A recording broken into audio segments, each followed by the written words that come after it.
Welcome back. We're live again. Your favorite space on Twitter. Okay, fourth to the last essay on our Intro to the Intro to Ethics course. This essay is called Critique of Ethics by A.J. Iyer. Section 1 is called The Task of Ethical Philosophy.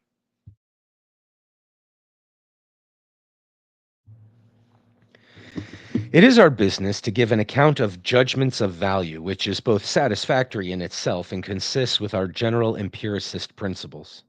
Consistent with our general empiricist principles. We shall set ourselves to show that insofar as statements of value are significant, they are ordinary scientific statements, and that insofar as they are not scientific, they are not, in the literal sense, significant, but are simply expressions of emotion which can be neither true nor false. Okay, so we remember the question that we're asking here is, are moral judgment statements objective or subjective, if we want to just use that distinction? That's broadly different terminology is used by different authors, but that's broadly the question. And he's going to say, actually, we can take each of these statements and we can see how much are they objective and how much are they subjective? How much are they like scientific statements, because they're somewhat like that, and the rest of it's just the emotive stuff.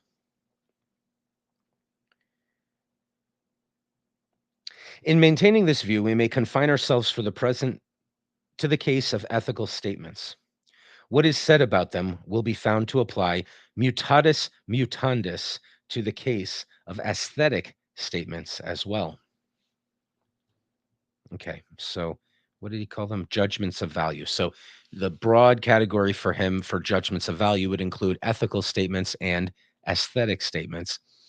And you could treat them both the same way as he's going to treat just ethical statements right now. Same applies, he says. All right.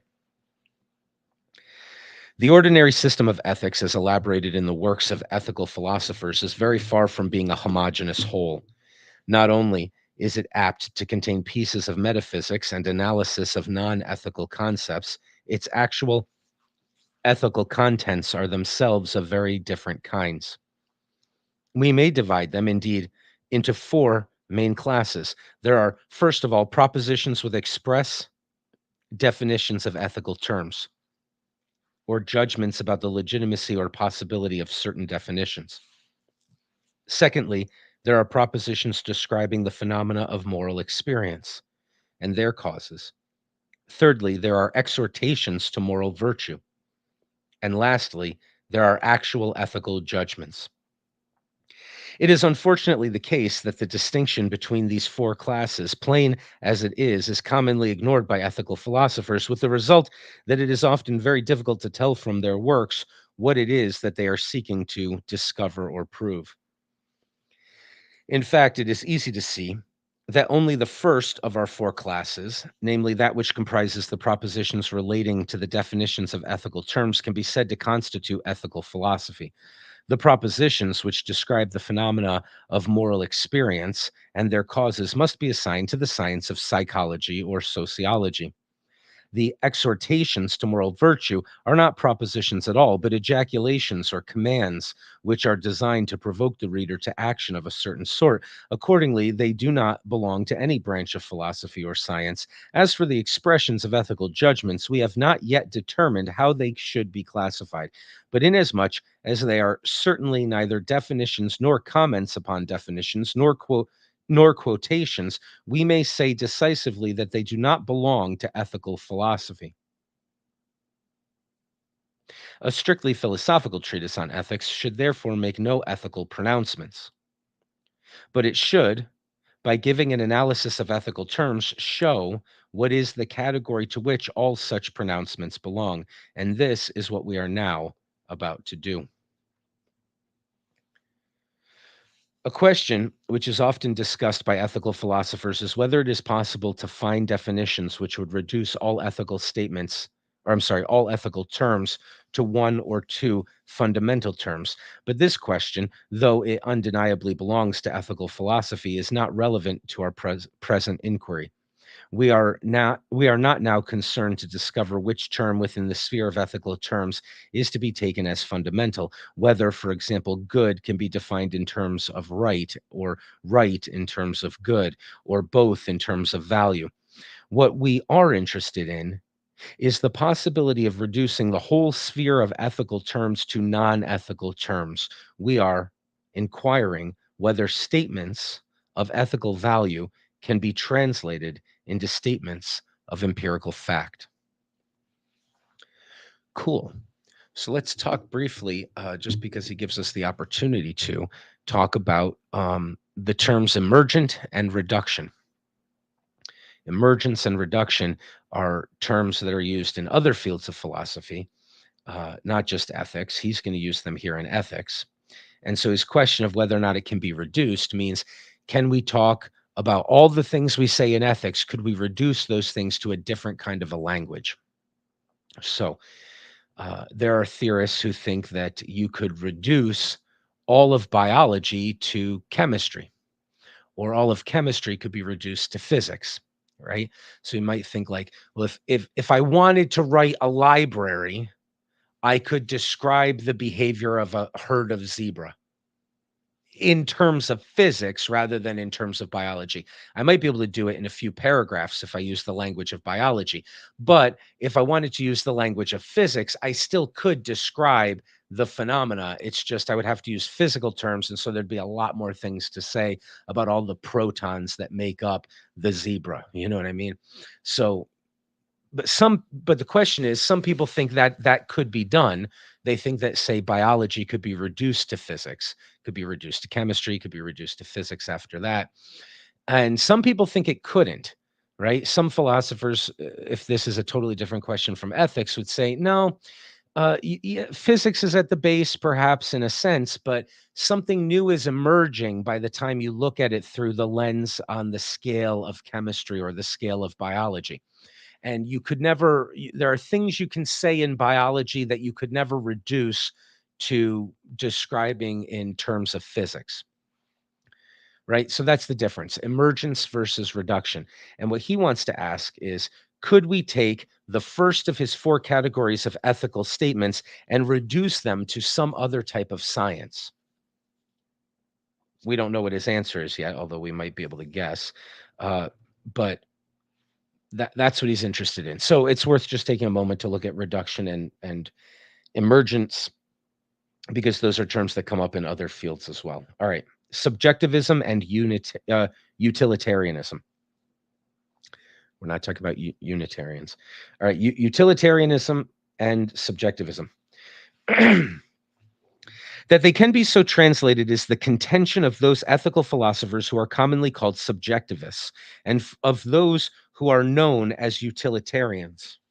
For the utilitarian defines the rightness of actions and the goodness of ends in terms of the pleasure or happiness or satisfaction to which they give rise.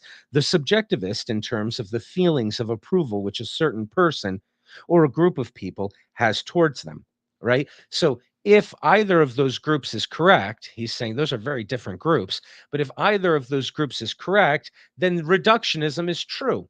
Because if the utilitarians are correct, then you could take all the ethical statements and you could reduce them into utility. You could reduce them into talking about a science of units of happiness or something like that, or units of well-being. And then you wouldn't have to talk about the rightness or the wrongness. You would just say, here's the cold calculation. This creates more goodness than this does, or this creates more happiness than this does.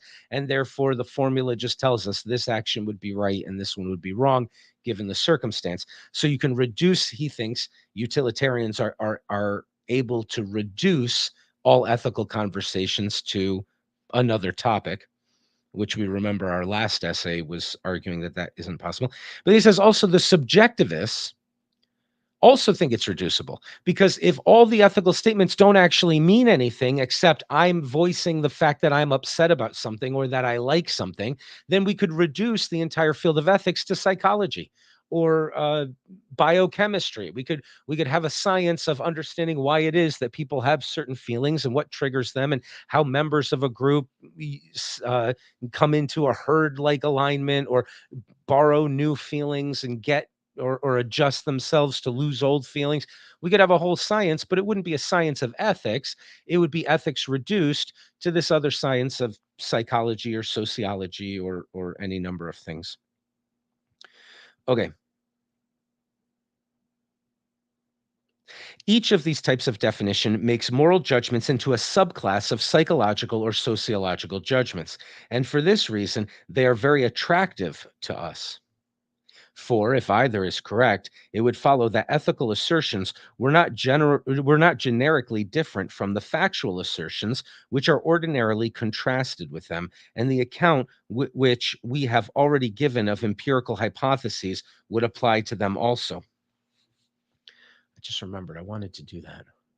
Maybe we'll do that tomorrow. Okay, tomorrow, instead of reading the next essay or finishing this one, if we don't finish it and have our discussion, I just watched a really, really fun conversation that was like recorded in the last month between a person who does have an objectivist view of ethics from a scientific perspective, and he discusses that in an interview.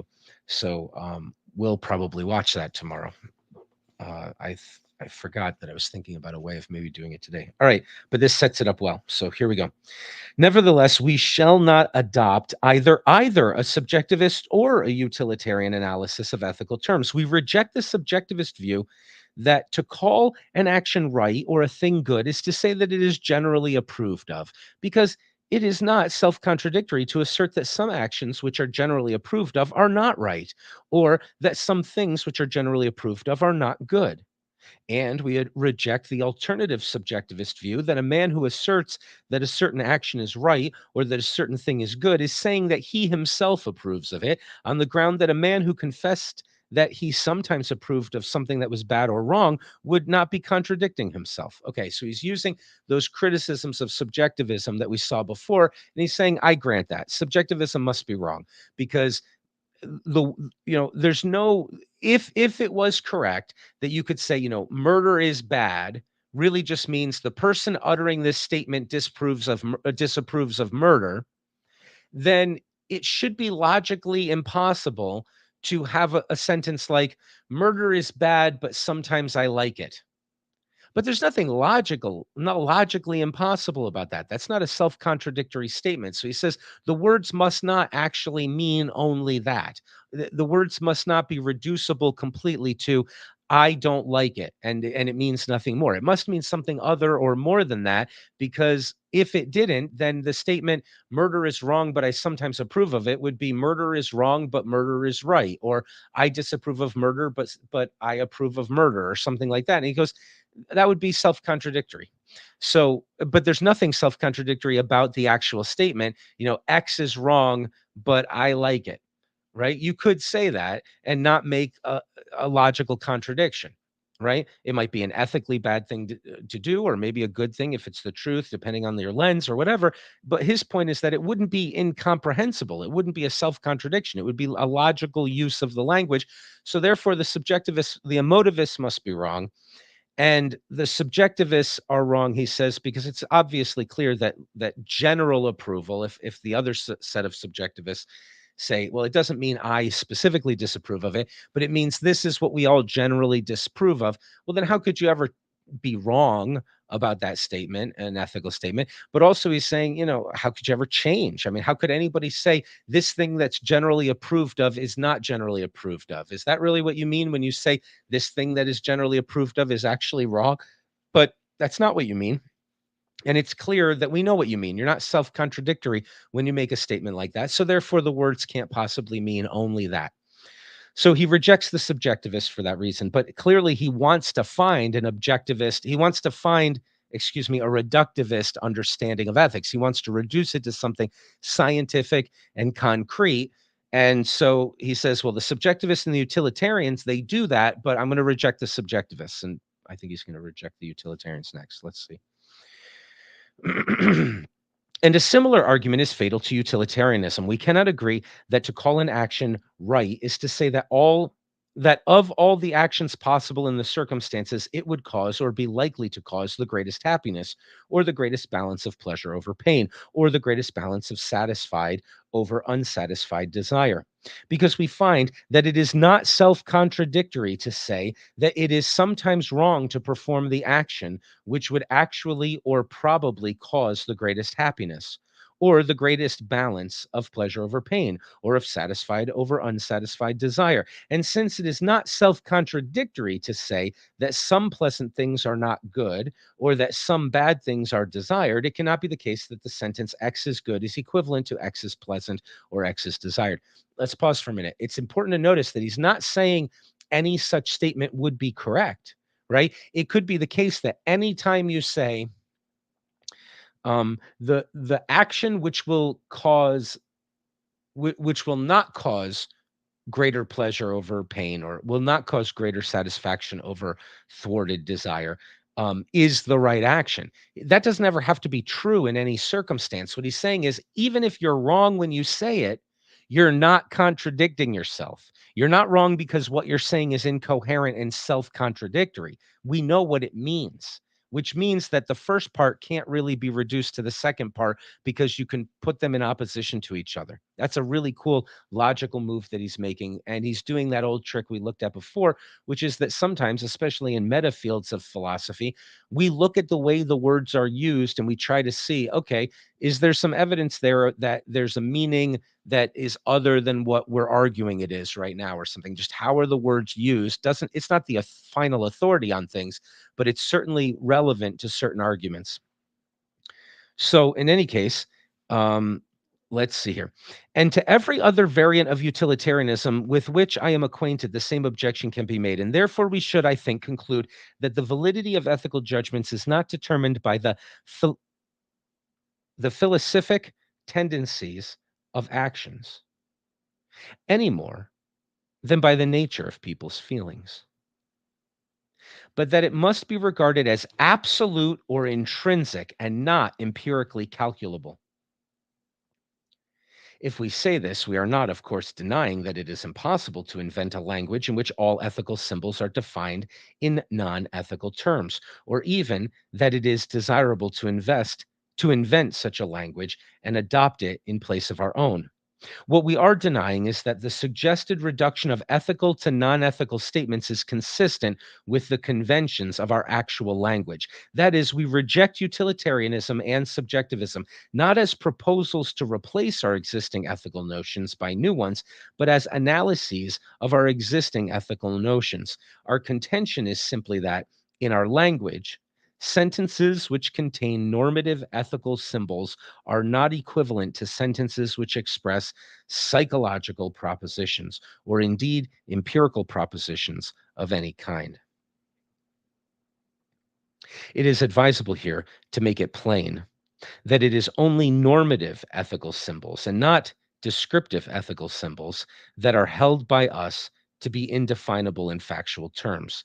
There is a danger of confusing these two types of symbols because they are commonly constituted by signs of the same sensible form. Thus, a complex sign, I love how fancy the language is, and what he's saying is pretty straightforward. All right, we'll restate what he's saying in a minute. Thus, a complex sign of the form X is wrong may constitute a sentence which expresses a moral judgment concerning a certain type of conduct, or it may constitute a sentence which states that a certain type of conduct is repugnant to the moral sense of a particular society. In the latter case, the symbol wrong is descriptive ethical symbol, and the sentence in which it occurs expresses an ordinary sociological proposition. In the former case, the symbol wrong is a normative ethical symbol, and the sentence in which it occurs does not, we maintain, express an empirical proposition at all. It is only with normative ethics that we are at present concerned, so that whenever ethical symbols are used in the course of this argument without qualifications, they are always to be interpreted as symbols of the normative type. Okay, well, with this clarification, it gets a little clearer there, what he's saying. But when he's talking about symbols, what he means is like just words and sentences and phrases and sounds like language. So he could have probably said this pretty quickly. He said there's two ways that we can interpret certain ethical statements. He could have just called them ethical statements and say, like, sometimes what we're saying is this is felt to be wrong or generally felt to be wrong. And sometimes what we're saying is this is wrong.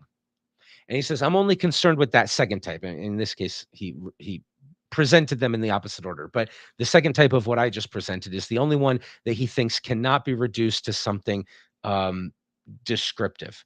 Obviously, the other one is, it's just a silly side note, but he's saying, clearly there's a way of interpreting the ethical statements where what I mean is this is felt to be wrong by everybody, or this pricks people's consciences, or the society disapproves formally of this type of thing or something. Those just are facts, right? It would be like saying, the people near the equator tend to eat spicier food, or um, in Mexico, the official language is Spanish. That's a descriptive fact. It could be right or wrong.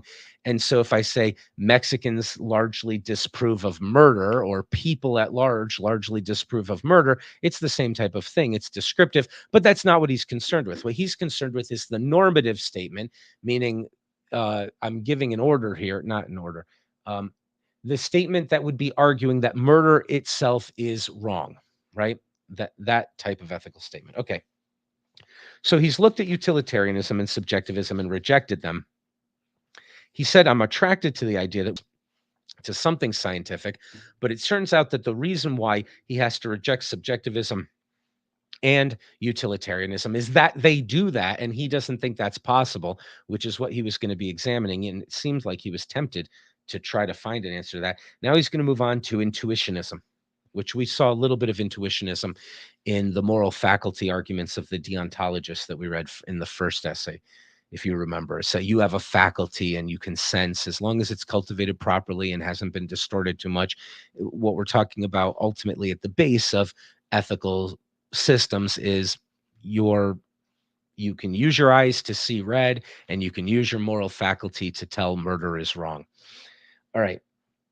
Intuitionism. In admitting that normative ethical concepts are irreducible to empirical concepts, we seem to be leaving the way clear for the absolutist view of ethics. That is, the view that statements of value are not controlled by observation, as ordinary empirical propositions are, but only by a mysterious intellectual intuition. A feature of this theory, which is seldom recognized by its advocates, is that it makes statements of value unverifiable. For it is notorious that what seems intuitively certain to one person may seem doubtful or even false to another. So that unless it is possible to provide some criterion by which one may decide between conflicting intuitions, a mere appeal to intuitionism is worthless as a test of a proposition's validity. So let's pause here, because the last person to talk about intuitionism said, well, yeah, of course there's differences, but look, they're not really of the type you think. A lot of them are like this, a lot of them are like that. So he tried to explain them away, and they said, and of the few that really are, one guy feels murder is right and one guy feels murder is wrong. And that's pretty dramatic. He says, that's a lot rarer than you think. He says, well, that's a small piece of the pie, and that's easily explicable from a lack of experience, a lack of education, not good cultivation, bad things happening to you, bad things you've done, like your conscience can get abused. So he had done that. It's important to notice that the argument that was just made here was not of the type that that other author was attempting to strike down. Ayer isn't saying, because there's a lot of difference in agreement and disagreement in these things, what Ayer is saying is the mere fact that it's possible for one person's intuitions to be the opposite of another person's intuitions means that if intuitionism is true, then ethics is a subject, still a subject, doesn't mean it's gone, but it's a subject that you could never actually use philosophy to know anything about. You can't have a proof. You can't have an argument. You can't be sure of anything, because ultimately, if it has to rely on intuitions, so obviously most of the people who think intuition is important, they would say, look, if a psychopath shows up in the room and he thinks torturing innocent people for fun is a great thing to do, we don't regard him as a serious ethical entity, and we don't feel like we have to convince him of anything, right? We don't have to make an argument to convince him. We just say, oh, he's a monster and he's broken. Let's make sure we have some jails and some police force to deal with people like that. That's fine. Ayer isn't saying that either, right? He's not saying you'd have to convince everybody. What he's saying is even worse than that. He's saying if it's possible for one person's intuitions to be the opposite of another person's, even in one instance, not only can't you convince that guy, that doesn't matter, but you need to know that you yourself can never truly know anything in this field because there's no knowledge based in propositional, scientific, argumentative, QED kind of a thing that you could ever get to because it's ultimately just rooted in intuition. All right. That still stands. All right. We haven't heard anybody argue against that. Well, I mean, maybe we have in a different way because we've had some pretty grand systems that would transcend the structure that makes this problem possible, perhaps. But putting that aside, anybody who's directly advocated for or attacked the idea of intuition so far hasn't yet dealt with this idea. Okay. So the other arguments bolstering intuitionism against some attacks, those still stand, but they're not the problem Ayer is pointing out. The problem Ayer is pointing out is that if that's really the case, that you just look, you can do all the moral reasoning you want, but at the end of the day, you get down to a proposition, it would be better not to harm things. And if you don't have that intuition, then the rest of the arguments all crumble because they're relying upon it, right? And you can't tell yourself that that's certainly true. So why did you do all this other stuff? Why did you do all of this reasoning stuff? Maybe you were having theoretical ethical conversations. If this was true, then all of these things would follow. Okay, what if it's not true? How do you know? You need that. You don't have an actual proof of any of your final conclusions if that's ultimately rooted in intuition, he says. All right, well, you can imagine some ways that you might respond to that, perhaps, or you might think it's correct. Elena, I see you unmuted. I'm sorry. Go ahead. Yes, I have a question, and depending on the answer, I might have something to say. Please. So, could you please help me to understand how how he how does he exactly mean intuition? Because we have the instinct as well, and philosophically, intuition can be perceived as an asset, as a faculty of an entity, of a soul, or of a self, which, if cultivated, can help us gain insights, maybe even with the remembrance of the soul, as the ancient Greeks and mostly Neoplatonists used to say, well, Pythagoreans as well, but okay. So, what does he mean, intuition? Is it the primitive drives, the primitive forces, the So, the more yeah, naturalistic ones? yeah, I have a question for you about one part of your question, which is which can help us. So we have these intuitions which can aid us. Is there is some part of your argument based in the idea that something that helps us to navigate being would be a good thing? Well, from my perspective, intuition is a talent of the soul, which can consciously be cultivated by the self as well.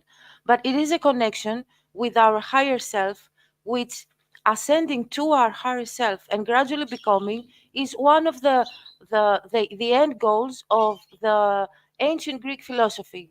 This is at Okay, least good. how my mind works, and this is what you're gonna hear from me. Meaning they were all trying to apply principles, to apply the methods, which means philosophy is the one thing that you must read, study, and apply, as to ensure that you will properly cultivate your intuition, okay, mentally and psycho-emotionally as well, to purify oneself, to sanctify your being, and all the glorious stuff that one can do with himself through philosophy and various principles, regardless of schools, whatever reasons to your soul or to your heart, and raise yourself towards your higher self in accordance to nature and logos. Because in the end goal of philosophy is to act. It's not to just talk about it and theorize. And the end goal of at least the ancient Greeks was through their methexes, although this is a Platonic idea, to commune with the source, to commune with Olonphos, the all light, and God, Yeah. and through this communion to unify, to ascend the essences until we share substance, if ever possible. So I do believe that philosophy is one thing or method, the science basically. Philosophy is the science that one should practice, learn, practice, study, etc., for proper intuitive cultivation, because it also affects our intellect. Now, that's a whole another discussion. Let's go back to the Yeah. essay. You got my point. No, that's good. That's good. Okay. So first of all, before I say what I'm going to say, I think you and I largely agree, and I also think I see now why you had so many wise things to contribute in the Consummate Thinkers course, because it's not a view that you're expressing that's unshared by some of the greatest thinkers in philosophy. Clearly, that being said, let's put that aside, and I'm going to put on the ire hat for a second and say, wait a minute, hold on a second. That's too fuzzy for me. That's too, there's no grounding there. Ire is saying if ultimately it's based in your intuitions, let's say, why don't we just say there's no such thing as ethics and let's study the sociobiology and the evolutionary psychology of social creatures and populations to figure out why they have these instincts in the first place. If ultimately ethics is based in instinct, again, I think there's a problem with this, but let's understand it. So if it's ultimately based in instincts, then it's not really a subject about this is wrong. It's a subject about we largely have here's how you can cultivate the emotional response of a social creature so that they feel it's wrong. To him, what that so when you talk about relation to the arche, that concept from the Socratic, when you talk about being in alignment and oriented properly to that is what you were talking about. I see that now. To prevail, to make it towards an end that might be the good, to be oriented towards that. All of that, he's saying that's not scientific enough. It's not propositional enough. It's not something around which we could have good enough definitions for philosophy to have a legitimate subfield of ethics. Because all philosophy can do, from his perspective, again, we're going to understand Ayer here. From Ayer's perspective, what philosophy can do is it can deal with arguments and it can deal with the rules of right thinking, and it can deal with propositions that somebody puts forward and showing that it's self-contradictory or leads to an absurd conclusion, or if it follows logically from the other accepted premises, right? That's what philosophy can do. And he's saying if that's what philosophy can do, why have a field of philosophy that you acknowledge is grounded in instinct or intuition? If it's grounded in intuition, that's by definition something you can't argue to. So now the whole edifice is the whole castle is being built on this one tiny toothpick that you can't actually bolster in any way. Okay, question. So, Yeah. what, considering that you have the Ayer hat on, okay, good. So, what if we see things this way? We have intuition and we have instinct. Our instinct is what is of our the most primitive facet of our nature. You are hungry, you are thirsty, you need sleep, you need to cover from the sun, you'll get burned, etc. The most primitive, basic um, self-preservance drives, and these are, let's call these to be the instinct ones. And on the other hand, on the counterpart is the intuition, which is the drives, the pushes, or the pulls that will that aid you, the soul, the self, towards what is good. Instinct is of the nature of the human nature, let's say, and intuition is of the entity's nature, which connects you to above. Okay, he's talking about the second one, the better one. His Okay. criticism is applying to your stronger notion, I think, of intuition, right? So it's not so good. That's a good point. So accepting your distinction now, intuition versus instinct, he's not talking about instincts, right? Like you said, instinct is I'm hungry. Instinct is when the dog wants to run or reproduce or something. Those are instincts. He's talking about intuitions. He's talking about ideas and notions of this would be good or this would be bad, or this would create a world that I would think is good or that would look more beautiful. This would make a more hellish world. He's talking about your stronger concept of instincts. He says if it's rooted in instinct, it's rooted in something that is beyond the propositional.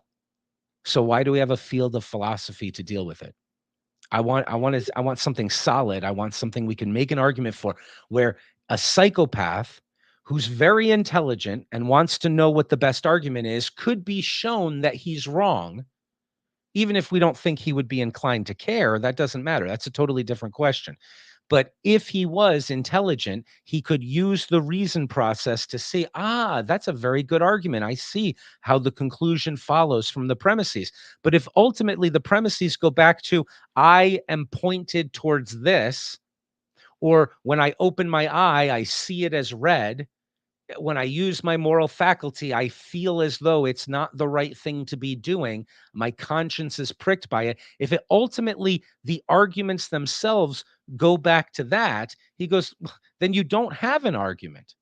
You don't actually have an argument that you could give to him. Whether he would want to hear it or not, or be likely to care once shown, is a totally different question. It's whether or not there even could be an argument for him, which means you don't have one either. If you don't have one that you could give to just sort of a third party that's just a Spock logic machine, right? And he just sees the point of the argument, you're never going to have anything like that if it's ultimately rooted in that strong concept you're talking about intuition.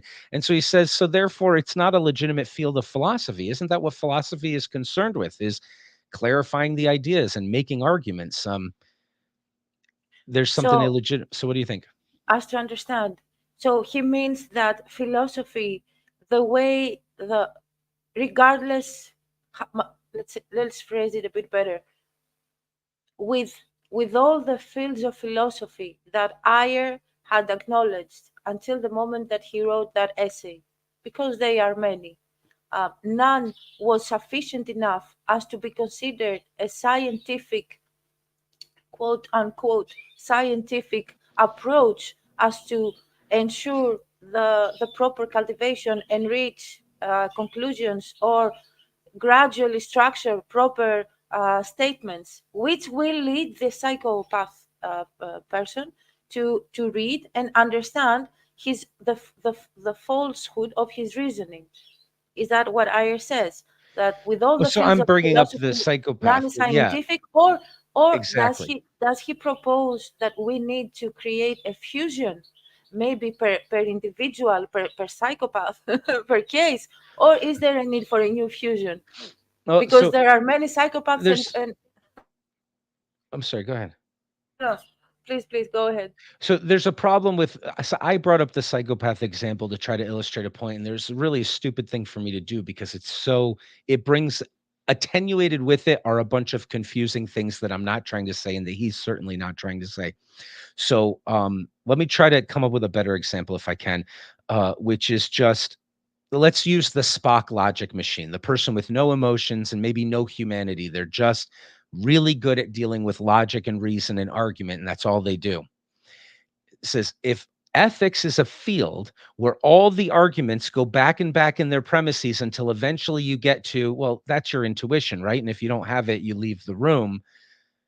Then it's not something we could ever really, I mean, it's theoretical. Given this intuition, all of this might follow. You could organize the thoughts that way. That might be legitimate, but it's not really a science, which is what he was looking for. And he rejects utilitarianism, which is a field which is a foundation for ethics that does attempt to do the exact same thing, right? He says utilitarianism is trying to make a science out of the whole thing. Good for them. That would be great if we had a science. Then we would know we've got a real field here that's legitimate for us. But he says I have to reject utilitarianism because it's illogical. It makes statements that are not self-contradictory that would have to be if you apply their translations of what these normative statements mean. And so it's not logical, and so it must be wrong. But he's trying to see, can we find normative statements that are grounded in something where the most robotic and intelligent thinker could see the point of the argument, and it would all stand still, right? It would still stand. Um, and he says if intuitionism is correct, that's great. Intuitionism might be correct, right? He hasn't said intuitionism is not correct. What he said is there's a consequence to it being correct. If it's correct, you don't get to have the knowledge. You don't get to know for sure in that kind of a way. Now, what's interesting is when you were defending quite beautifully and profoundly and well, I should say, and will say, this idea that philosophy is a science, you're using science differently than he's using it, but it's a science of cultivating our instincts and making sure that we're aimed at the good. You're talking in characterological terms. You're talking in narrative terms. You're talking in personality terms. That's exactly the way Socrates was talking about it, explicitly on the day of his death. He said, we've been arguing. We've been doing what Ayer said we should do. We've been making all these arguments. But guess what, guys? Tear apart the veil. Secretly behind it all, we've been doing something totally different. What? We've been trying to get ourselves closer to the ultimate good in a relational way that we might relate to it properly so that we would understand goodness. That's all characterological and personality terms. But remember, Socrates is also the one who said, I don't know anything in this one field I care about. I don't have real knowledge. I'll have it after I die, maybe, if I'm closely oriented enough with this arche, this ultimate source of goodness, truth, beauty, justice, and love. But that's my only hope of having it. What Ayer is saying is not contradictory to that. He's saying if the nature of this conversation is like that, we don't have something we can know in the propositional know kind of way. Right? Isn't that interesting? Indeed. And now I got it. Okay, thank you. Yeah, that's interesting. So Ayer seems to be more pessimistic about that fact, perhaps. And Socrates maybe was trying to point us at something that he would conceptualize as higher.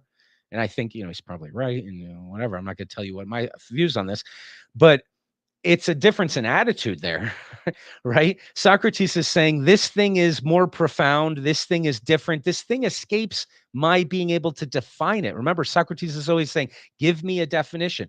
Give me a definition of justice. Give me a definition of piety. Ayer is saying you can't have definitions of those things if this is ultimately characterological and intuitional. Well, Socrates agrees. He's asking for the definition to demonstrate that you can't have the definition. And yet he thought it was worth doing anyway, which is what you're talking about, in the exact same quality way that you're talking about, right? So but notice Socrates knows this, you know this, you agree with him, but Socrates wouldn't disagree with Ayer. Ayers might be more depressed about it.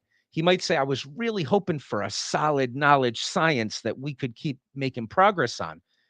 Maybe Socrates wants that, but thinks he gets it after his death. Or maybe he thought it was actually a mistake to want it, that there was something higher. Different ways we could interpret that. We're not doing that right now. We'll do it again. Believe me, we'll look at Socrates again. But the actual argument Ayer's putting forward here is really just illustrating, once again, footnotes to Plato in Western philosophy. It's illustrating what Socrates was about. I'm demanding a definition to prove that it doesn't work, to prove that you don't really have it, to prove that none of us do. And then I'm going to tell my friends on the day of my death, I knew we weren't going to get there, but we're getting closer. How? In a relational way, to relate to this thing. It's like, okay, that's cool, man. And you can see all the love and stuff in Socrates and the way he's conversing with people, even the ones who he is aware he's engendering enmity from. So again, he's a heck of a character. It's funny. It's the second time he got brought up today in a conversation where I didn't expect him to exactly. What a fella. We'll look more at Socrates later. But yeah, this argument of Ayer is now pretty clear. Ayer's bursting into the room and saying, Socrates, you'll never get the definition this way. Socrates is smiling, going, yeah, that's what I've been saying, man. I've been living my life to make that point, right? And so it's not clear yet. We'll have to read more of Ayer to see how happy he is or unhappy he is with that fact. But that's the thing he's pointing out here, right? He's not even really attacking intuitionism to say it's necessarily wrong. What he's saying about intuitionism is, boy, there's some consequences if it's right. If it's right, Certainly the utilitarians are ridiculous, not just because I showed that they're ridiculous because their language doesn't work, but also they're ridiculous for wanting something that you can't have. But we don't know where Ayer's going to go yet. So let's continue. Thank you, by the way. All right. Such an assertion is of purely psychological interest and has not the slightest tendency to prove the validity of any moral judgment. Okay, so he seems to definitely be more in despair. Socrates was okay with the whole setup. He's definitely like, look, if it ain't knowledge of that sort, it ain't nothing. It's just us emoting. It's just social creatures feeling certain ways for whatever psychological and evolutionary and biological and chemical reasons we'll figure out one day. That's all it is. So he's got reason to despair. But he's noticed the consequence of intuitionism. It's just, it's like all of the scientism attitudinal people. They see these existentialists, they see like Jungian archetypal type talk, they see that stuff and they go, whoa, let's turn away from that. Why? That's scary, that's weird, that's not, we wanted to believe we had things really worked out. That's way too murky for me. Socrates is, maybe because he is an embodiment of something so good, is totally happy in that realm. And, Kierkegaard is fearing and trembling in that realm. And there's good reason. It's a deep, deep ocean down there. But the people who reject all of that stuff usually reject it because they want to believe they have a science that works. Ayer is saying, I'm still looking for a science that works on ethics. It's not clear to me that there is one. And if the intuitionism is correct, then I'm pretty sure that we don't ever have one, because that's not the nature of a science discourse. All right, so let's move on here.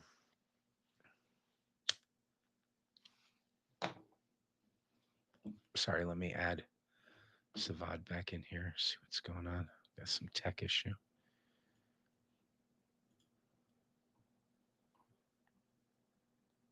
Okay, that's not it. Huh. Oh, okay, I see. All right. I'm not sure what happened to Savad. We're going to see if we can get him back in here. No, strange. Huh. Was I dreaming that he was here? Because it looks like he didn't even receive the original link I sent him. Okay, let's continue. When such differences of opinion arise in connection with an ordinary empirical proposition, one may attempt to resolve them by referring to or actually carrying out some relevant empirical tests. But with regard to ethical statements, there is, on the absolutist or intuitionist theory, no relevant empirical test. We are therefore justified in saying that on this theory, ethical statements are held to be unverifiable. They are, of course, also held to be genuine synthetic propositions. Okay, so we're not able to nail down Ayer yet, so let's be very careful about trying to put him in any kind of a box. First thing he's saying is ethics ain't no science. That's not the same as saying it's not a philosophy, but it's certainly not a science. But he's also leaving open the possibility. Well, he says they are, of course, also held to be. It sounds like he agrees with the idea, but he's at least leaving open the possibility of the idea that ethical statements are genuine propositions about the world. Okay? Not just about your own feeling. They're saying something about something. So it's not that they can't be true. It's just that they can't be something you could resolve scientifically, like a utilitarian might think you ultimately could. Okay, considering the use which we have made of the principle that a synthetic proposition is significant only if it is empirically verifiable, it is clear that the acceptance of an absolutist theory of ethics would undermine the whole of our main argument. Okay, hold on a second. He thinks synthetic propositions are only significant if they're empirically verifiable. So I forgot he said that a page or two ago. So what that means is that because it's not empirically verifiable, it's not a useful set of propositions. They seem to be about something, but they can't because they're not empirically verifiable. So he's looking for all of philosophy to be scientific. And he says that ethics so far, if it's utilitarian or subjectivist or intuitionist, ends up not being that. So he's still looking for how to think about it properly, perhaps. All right. The absolutist theory of ethics would undermine the whole of our main argument. And as we have already rejected the naturalistic theories, which are commonly supposed to provide the only alternative to absolutism in ethics, we seem to have reached a difficult position. We shall meet the difficulty by showing that the correct treatment of ethical statements is afforded by a third theory, which is wholly compatible with our radical empiricism. Okay, we don't know what his theory is yet, but I want to point something out here that we might not have noticed. He's taken the subjectivists who say this is all just emotion or sociobiological, cultural talk. It's not really about anything. And he's dismissed with them. He's taken the utilitarians who would like to find a way to reduce ethics to a science, just like he would. And he said, that's never going to work. It's never going to work. And he's shown how that's not going to work. And then he's taken the intuitionists. The intuitionists are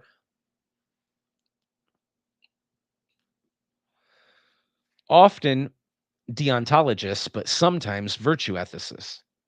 And he said the consequence of their view of things is that we can never have a meaningful conversation about what's right and wrong, right? Our propositions can't be meaningful if the only way they can be meaningful is if they're empirically verifiable, which is what he believes. And then he says, maybe we need a new theory. So he's kind of dismissed with all the traditional ones there.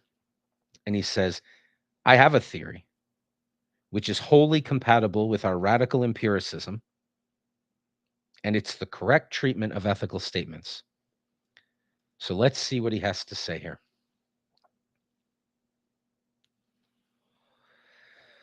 Assertions of value are not scientific, but emotive. We begin by admitting that the fundamental ethical concepts are unanalyzable, inasmuch as there is no criterion by which one can test the validity of the judgments in which they occur. So far, we are in agreement with the absolutists. But unlike the absolutists, we are able to give an explanation of this fact about ethical concepts. We say that the reason why they are unanalyzable is that they are merely pseudo concepts. The presence of an ethical symbol in a proposition adds nothing to its factual content. Thus, if I say to someone, you acted wrongly in stealing that money, I am not stating anything more than if I had simply said, you stole that money. In adding that this action is wrong, I am not making any further statement about the action. It seems like he is, right? But he's claiming he's not.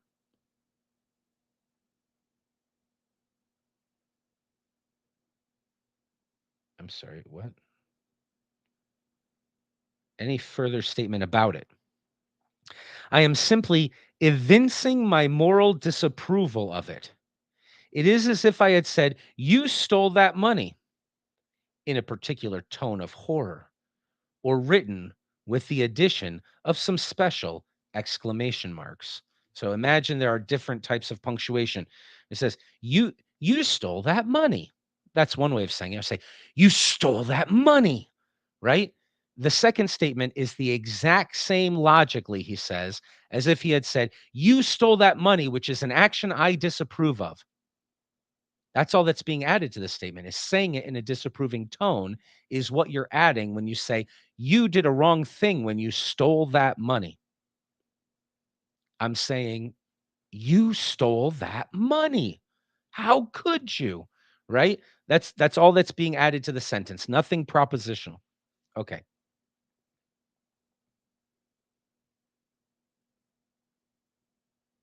The tone or the exclamation marks adds nothing to the literal meaning of the sentence. It merely serves to show that the expression of it is attended by certain feelings in the speaker. If now I generalize my previous statement and say stealing money is wrong. So not you stole that money, but stealing money is wrong. I produce a sentence which has no factual meaning. That is, expresses no proposition, which can be either true or false. It is as if I had written, stealing money? where the shape and thickness of the exclamation mark show by a suitable convention that a special sort of moral disapproval is the feeling which is being expressed. It is clear that there is nothing said here which can be true or false. Another man may disagree with me about the wrongness of stealing in the sense that he may not have the same feelings about stealing as I have, and he may quarrel with me on account of my moral sentiments, but he cannot, strictly speaking, contradict me. For in saying that a certain type of action is right or wrong, I am not making any factual statement, not even a statement about my own state of mind. I am merely expressing certain moral sentiments. And the man who is ostensibly contradicting me is merely expressing his moral sentiments. So that there is plainly no sense in asking which of us is in the right, for neither of us is asserting a genuine proposition. Let's pause for a minute. Earlier, he said something which sounds like the opposite of this. So we want to see what the difference is between his emotivism and what he said about a certain type of subjectivism. So he said there's a type of subjectivism which claims that a man who asserts that a certain action is right or that a certain thing is good is saying that he himself approves of it. Well, that can't possibly be for the logical reasons he showed before. Wait a minute. You rejected that as illogical because what you said was that the statement, this action is right or this action is wrong, stealing money is wrong, can be reduced to, I don't approve of stealing money. But now you're saying, if I say stealing money is wrong, I'm expressing the concept of stealing money in a disapproving tone. Isn't that the same thing? It's not the same thing. The first one, according to him, it's ridiculous that those are different, right? The first one, according to him, is making a factual statement, a wrong factual statement, because we can see that that's not what the words could possibly mean because they lead to contradictions. But it's making a statement. I disapprove of this. Whereas his emotivism is not claiming that your ethical statement is making a statement about your disapproval. It's merely expressing disapproval.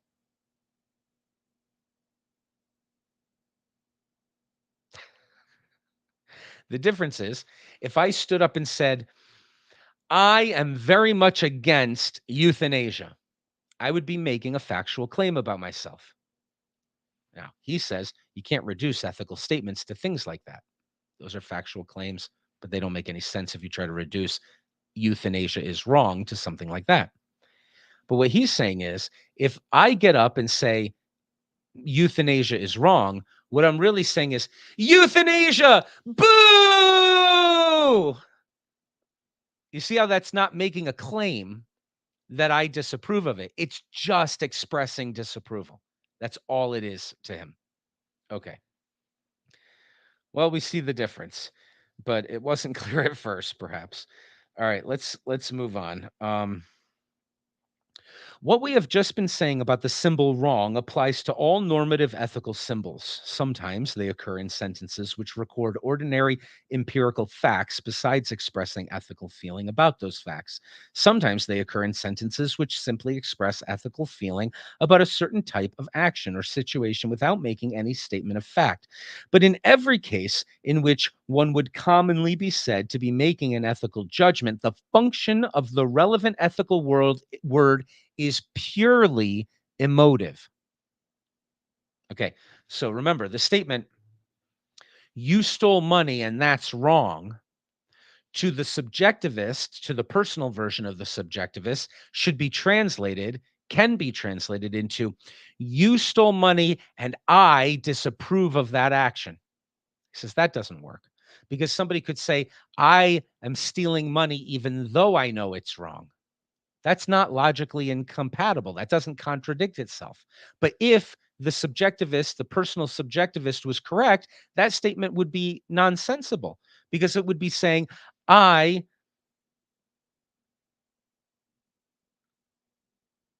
approve of what I disapprove of or something like that, right? I I think uh huh, maybe I used a bad example because it doesn't translate immediately. Let's do. Oops, sorry. Did I take you out? My book is hitting buttons here. All right. So, a person can agree to something that they disapprove of. So, you could say, he's saying if you try, I'm so sorry. He's saying if you say wrong, if what wrong means is I disapprove of it, that's adding another factual clause to the original sentence, which it can't possibly be the case that that's how you can translate those ethical statements. Stealing money is wrong. Into I disapprove of stealing money, because you could easily see that that can contradict itself when somebody is inclined in one direction, but also admits that something is wrong or right. However, he's not claiming that. What he's claiming is stealing money is wrong doesn't mean anything except that you're making noises. You're not making noises that could be true or false. No one could argue against you. What you're saying can't be proven. It's not even about your own state of mind. It's an effect of your state of mind, perhaps. Or it's just an action that you're taking to express disapproval. That's all it is. So it's you saying stealing money, boo. That's not a I can't say that's a wrong statement, and I can't say it's a right statement. I could feel the same way and then be in agreement, sort of, or I could feel the opposite and be in disagreement, but I can't argue against it. I can't say, how dare you, stealing money, boo. That doesn't follow from the premises, because it's not the sort of a thing that is a proposition to begin with. He thinks we can, without logical problems, actually reduce the ethical statements to simply statements about facts, like you stole, or the consequences of your stealing was X. Those are facts about the world. They can be settled in history, they could be settled in other sciences. But when you say it's wrong, whatever normative word you're using, it's really just the way that we add emotional emphasis that expresses how we feel, but not even, it doesn't even make a claim about how we feel. It's not making a statement even about how we feel. It's just a way of expressing it. Okay. That's probably beating a dead horse. So let's see here. Well, we've just been saying about the symbol wrong applies to all the normative statements, but in every case in which you come, it is worth mentioning that ethical terms do not serve only to express feeling.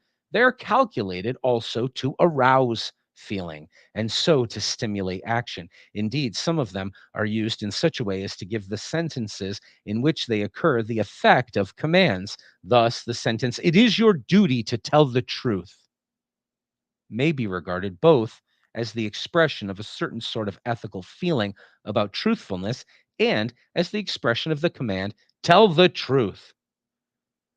The sentence, "You ought to tell the truth," also involves the command, "Tell the truth," but here the tone of the command is less emphatic.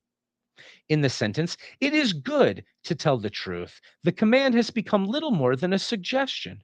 And thus, the meaning of the word good in its ethical usage is differentiated from that of the word duty or the word ought. In fact, we may define the meaning of the various ethical words in terms both of the different feelings they are ordinarily taken to express and also the different responses which they are calculated to provoke. He has a new science now. A new science of ethics has emerged. It's persuasion, maybe. It's social communication. It's not about the facts of right and wrongness that actually are true, though. He's decided that those systems don't work. We'll read one last paragraph and then we'll pause. We can now see why it is impossible to find a criterion for determining the validity of ethical judgments. It is not because they have an absolute validity, which is mysteriously independent of ordinary sense experience, but because they have no objective validity whatsoever. If a sentence makes no statement at all, there is obviously no sense in asking whether what it says is true or false. And we have seen that sentences which simply express moral judgments do not say anything. They are pure expressions of feeling, and as such, do not come under the category of truth and falsehood. They are unverifiable for the same reason as a cry of pain or a word of command is unverifiable, right? Imagine if we said, let's sit down and settle the question of whether or not stub my toe, ouch, is true or not. Nobody would do that, right? When I stub my toe and I scream, ouch, that's not something you can argue with. It's not something that could be true. It's just me expressing something, not a proposition which could be true or false. So we'll say that again. I'm so sorry. We'll add you back in there. So if I stub my toe and I go, ouch, nobody would sit down and say, let's develop a field of philosophy where we argue about whether or not ouch is true or not when you stub your toe. It's not making a statement that could be true. It's not making a statement you could argue against. It's simply emoting. They are unverifiable for the same reason as a cry of pain or a word of command is unverifiable, because they do not express genuine propositions. So we'll pause there. We're almost finished with this essay, but he has 2 more sections. So the way he's presented this argument to get to the point where he's gotten is by seeking for some sort of a science, some sort of a verifiably objective kind of ethics. And what he was looking for that. And he said the subjectivists, they seem to think that you can do it by saying, well, it's really just an expression of approval or disapproval, but then we could have all sorts of sciences that might apply to that. The psychology of whether or not you really disapprove when you claim you disapprove, something like that. But they're wrong. They're wrong. They're logically wrong. That's not how we're using the words. And so that's not what the words could possibly mean. And he says the utilitarians, with a positive sense of an objective ethics, they've tried to turn it into a science, but it doesn't work for the same reason. The way they're using the words is not the way we mean to use the words, and it leads to believing things are contradictory, which are not. So he gives it up. And then of the intuitionism, I'm not sure he gave an argument against it so much as saying, well, I'm not going to find an objective, verifiable science of propositions if intuitionism is true. If intuitionism is true, you've got this absolute, this arche, this ultimate idea, the source of right and wrong, and you've got the intuition of where it is, and you could be distorted or something, or you can be rightly oriented towards it, but I can't make a science out of that. There's nothing verifiable, he says, that I could have propositions that are verifiable empirically. So I'm not going to find it there. I'm going to have to give that one up. I see that most of the people who believe that don't notice the consequence of what they're saying, but the consequence of what they're saying is that this isn't something we can ever be scientific about and really solid on. So I'm not going to find it there, even if that is true. He didn't argue against it, so maybe he's leaving that open. But then he says, okay, well, how are we going to find something that's the right way of understanding what these normative statements mean? And he says, well, there's a third alternative. There's one that no one's considered yet, perhaps, but I think it's correct. And what it means is that it can be true that you expressed something when you expressed disapprovally, or when you expressed in a disapproving way of something. That could be true, I guess, as a fact, but the disapproving tone you used when you made the statement isn't itself a statement which could be true or false. It's not content like that. The rest of ethics could be reduced to facts, forensics, history, psychology, biochemistry, evolutionary psychology, thousands of other subjects for what actually happened. But when I say you stole the money as a fact, that's where those sciences are that can settle that question. When I say it in the tone, you stole the money, the tone itself, there's not going to be a science for that. You know why? Because it's not claiming anything. It's just me having an emotive quality to the thing that I'm saying. When I say you stole the money and that's wrong, he says, all I'm saying of content is you stole the money. But I'm saying, and that's wrong, which is equivalent to saying, you stole the money.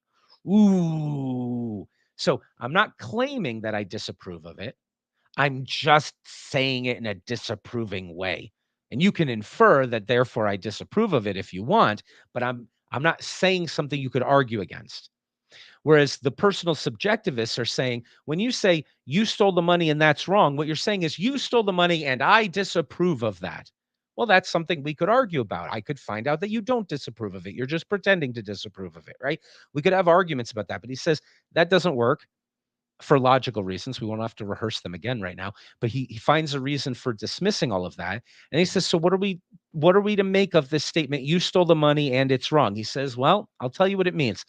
Imagine we had something called the double exclamation mark, and everybody socially understands the convention that when you use the double exclamation mark, whatever you've said was said in a disapproving tone. If we had the double exclamation mark and the double smiley face for approval and disapproval, we could replace this is good and this is wrong with those exclamation marks, with those punctuations. And we would be communicating the same thing.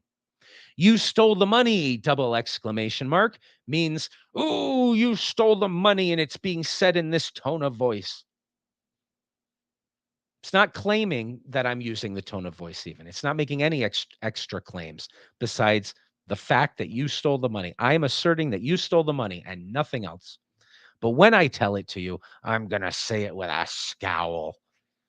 That's what you stole the money and that's wrong means. It doesn't mean anything that could be true or false. It just means, ooh, is the tone in which it was said. Okay, we see clearly what he's saying.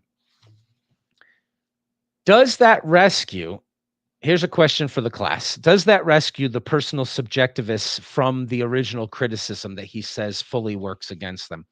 That what they're saying isn't logical, isn't accurate, because it reduces ethical statements to things that are self-contradictory sometimes, and so it can't possibly be right. They're non-self-contradictory statements are clearly logically contradictory sometimes if we use their formula. So subjectivism falls, but now he's got a new thing called emotivism, which is like subjectivism, except it's different in a very significant way, which means that original attack against subjectivism won't work against it, because it's not claiming that to say something is wrong is to say, and I disapprove of it, because that's another claim. And we see that you could have logical contradictions that are not really contradictions if you do that. What he's saying is, no, to say and it's wrong is not to add anything to it, except to say it in a certain tone. There's nothing from that tone that would make those statements suddenly become contradictory when they're not really. It would just be, it was uttered that way. That could be a fact, but it's not even claiming that I am uttering it in a disapproving way. It's just uttering it in a disapproving way.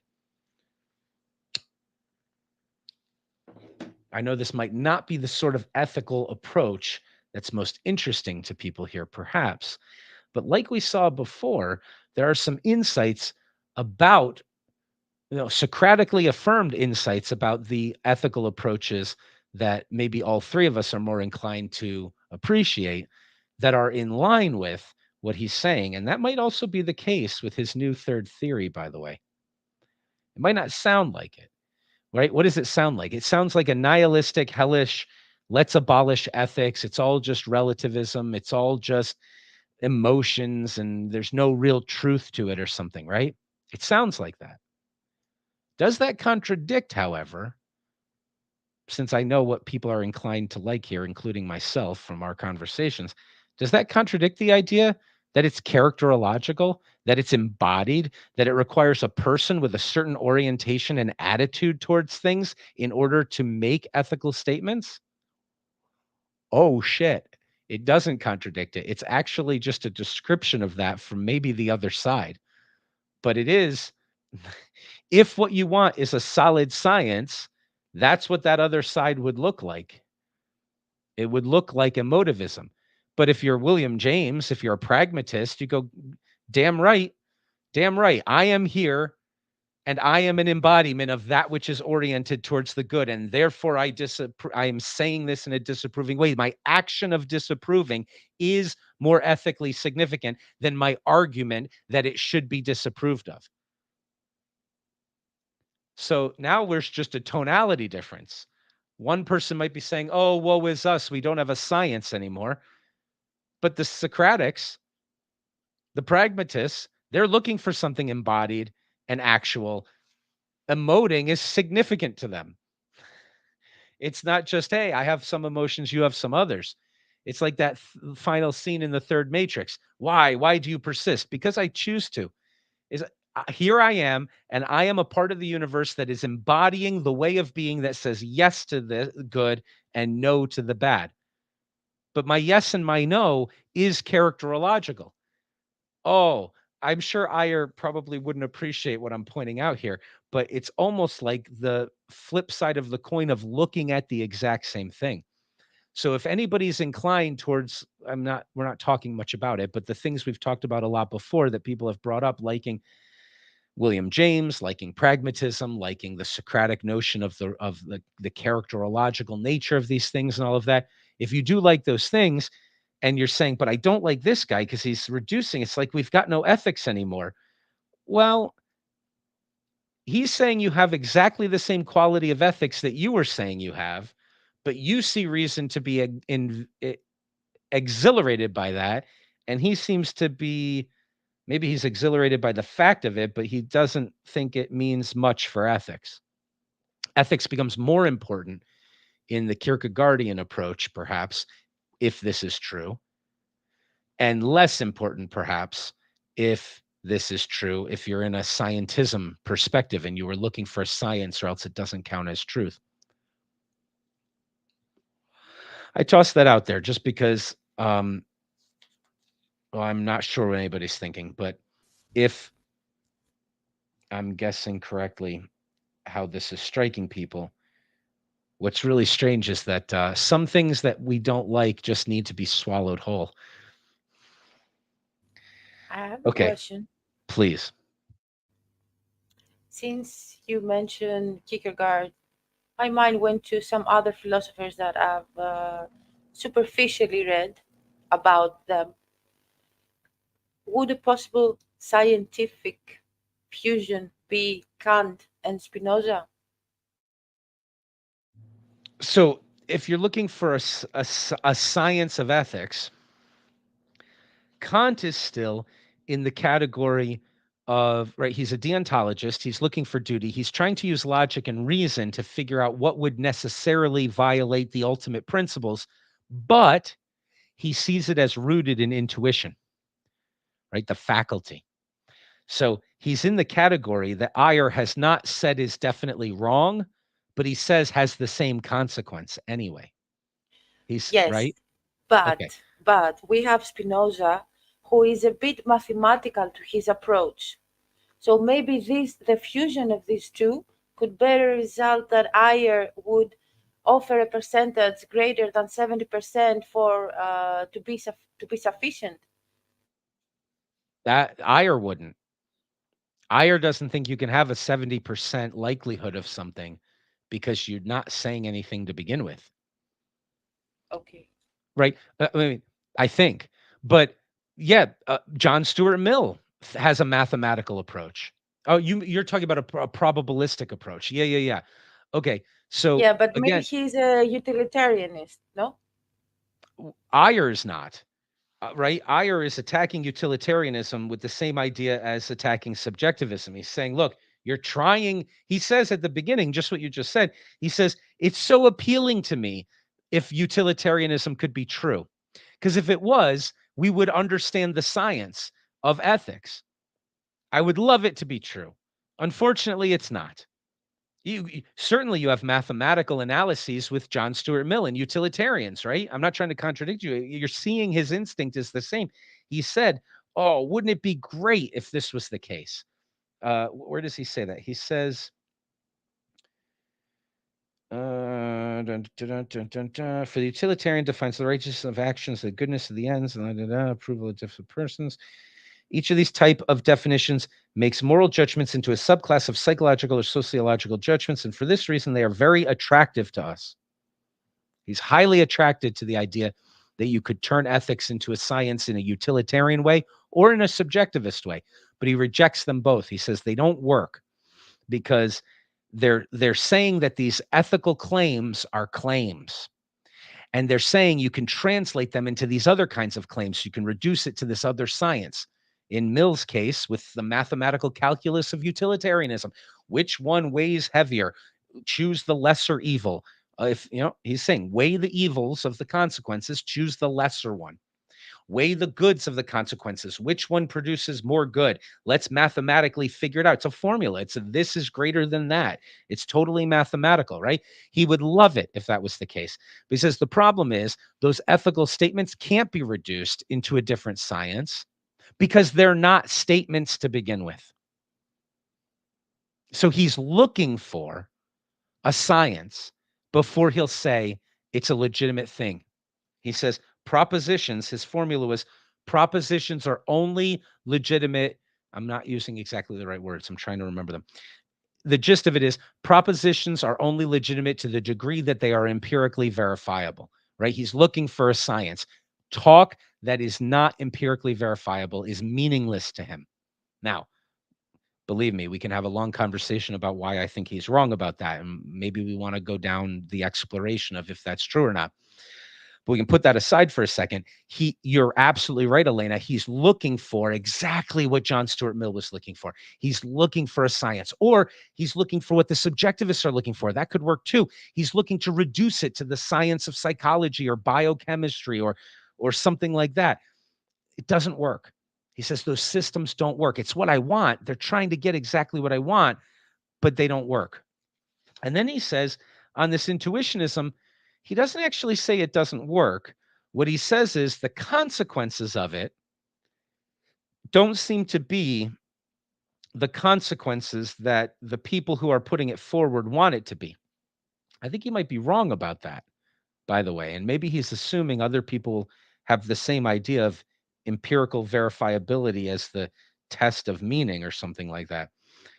But it's worth noting that the consequences that he thinks, they should notice seem to be the same as the consequences. Well, they're different, but the consequences to the no, the consequences to the subsection of legitimacy of the ethical statements that is verifiable empirically is the same, perhaps, between that and his system.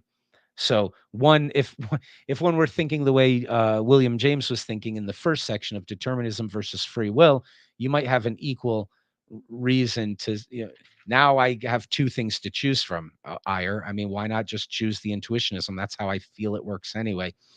And that's still open to me since your system doesn't leave me with anything more empirically verifiable. So what's the point? You haven't given me a reason to think that yours is correct in that sense, since you haven't actually shown why intuitionism is wrong. Maybe it's just attitudinal choice, which one I want to think of it as, perhaps. But so Kant, but also Socrates, very different characters in a sense, right? So the intuitionists, the deontological intuitionists, and the virtue ethicists, who are characterologically basing things in dispositions and attitudes and relational qualities, like what is your intimacy with the arche, right? You can't quantify that, but that's sort of what Socrates is after. Those two approaches he hasn't dismissed. He doesn't think the advocates of those approaches recognize that what they've done is removed the field of ethics from something as ultimately valuable as empirical verifiability. But we mentioned before that Socrates explicitly understands that. That's what he means by I can't know. I can't know in that way. Everybody who claims to know in that I've got it grasped kind of way, Socrates spent his life and brought about his own death sentence to make the point that that isn't true. Right. So maybe Iyer is wrong that some of the advocates of those perspectives don't see the consequence of it. They're embracing the consequence of it, and they might even think it's much more valuable. And, again, Kierkegaard with fear and trembling and Socrates with a smile on his face. But in any case, they seem to be fully embracing it and aware of it to me. But in any case, putting that aside, he says, okay, well, I don't have to disprove that. It leads to the same consequence in a sense, um, which to Ayer, and not to everybody else, but to Ayer, is that there's no meaningful talk, right? Clearly, Socrates thinks it's meaningful to talk about ethics, right? Uh, Kant, in a very different category, but Kant thinks it's worth reasoning and arguing about this because even though it's rooted in intuition, we can see the logical consequences of, look, if for those who want to hear about it, since Edward and Paps is just so focused on this subjective versus objective meta-ethical question, but we're leading into the actual intro to ethics. The Kant's formula is an interesting one. His idea is like, okay, look, I'm trapped in Plato's cave, basically. We talked about where people are in Plato's cave in another class recently, but he's like, okay, I can't really know the good, but I can know that it's out there. And I can know that things that I think are good that are self-contradictory can't possibly be a part of the ultimate truth. So I could come up with a formula or a principle. And his principle was this. It's called the ontological imperative. Is the maxim motivating my action, when I take the action, I have to be able to will that maxim to be universalized. Okay, well, what the hell is he talking about? What he means is it always wrong to lie? Well, what if you're tied to a chair? Nazis have burst into your house and they're beating you up, and they have gone through the house and murdered all of your family members, except for one of your children who you know to be hiding in the attic. And the Nazis look at you and they say, is there anybody else in this house? Is it ethical to lie to them? No, you've killed everybody, you bastards. And then they shoot you, but you know that, maybe that kid will live or something, right? Is it ethical to lie? And John Stewart, or not John, Kant says, well, let's see. It has to not be self-contradictory, your lie. Like it has to be something that we can't know for sure already is against the ultimate good, even though we can't really know the ultimate good. And so he says, well, how about this? How about when you lie, do you want your lying is motivated by the maxim, it's okay to lie if the reason you're lying is to protect a loved one from an unjust death or harm. Okay, that's your motivation. You say, that's what justifies my lie. He says, well, can you, in the moment that you're lying, will that everybody knew that maxim, that everybody understood that it was okay to lie if you were protecting it? No, because then the lie wouldn't work. The lie wouldn't work because the Nazis would know that, they would know enough not to ask you the question, because they're always going to get the same answer. Whether there's anybody hiding in the attic or not, you're going to say, no, there's nobody hiding in the attic or anywhere else, because either that's true or the maxim that's universalized is that everybody knows you lie in that situation, in which case they wouldn't believe you to begin with. And so your lie wouldn't do you any good or do your relative any good. And so you can't will that maxim be universalized in the moment that you're saying it. So therefore, there's a contradiction between your motivations and your actions. So we know it's immoral. Okay. We don't have to get into that. That's a fun ethical question. We're not really getting into ethics yet, but this is the intro to getting into ethics. And I feel like we need to have some taste of the fun of ethics. And, oh, I want to argue against that, or wow, that sounds really good, whatever that's eliciting within you. Since we're so focused on this meta-ethical question, it's nice to take a little break from that. But to wrap up and tie it all back to exactly what was on topic, which is what Elena brought up, if these things are rooted in intuition, Ayer isn't saying they're wrong. He's saying they strip ethical statements of empirical verifiability in the first place, which is what he's after. So he's no longer interested in it. And then he says all of the systems that try to rescue empirical verifiability don't work.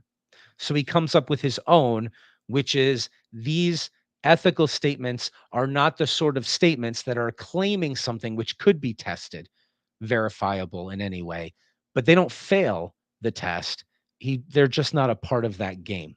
They're just emotive qualities to the things that you're saying. Um, I have another question, but maybe please. I should keep it for the after show. I No, don't you know. should do it now.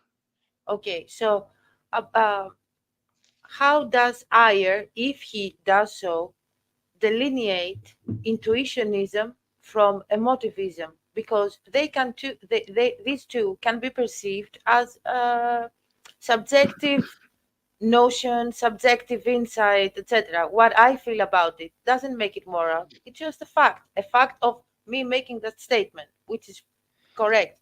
But how does he delineate, if he does so, emotivism from intuitionism, without Yeah, having in that's a mind that?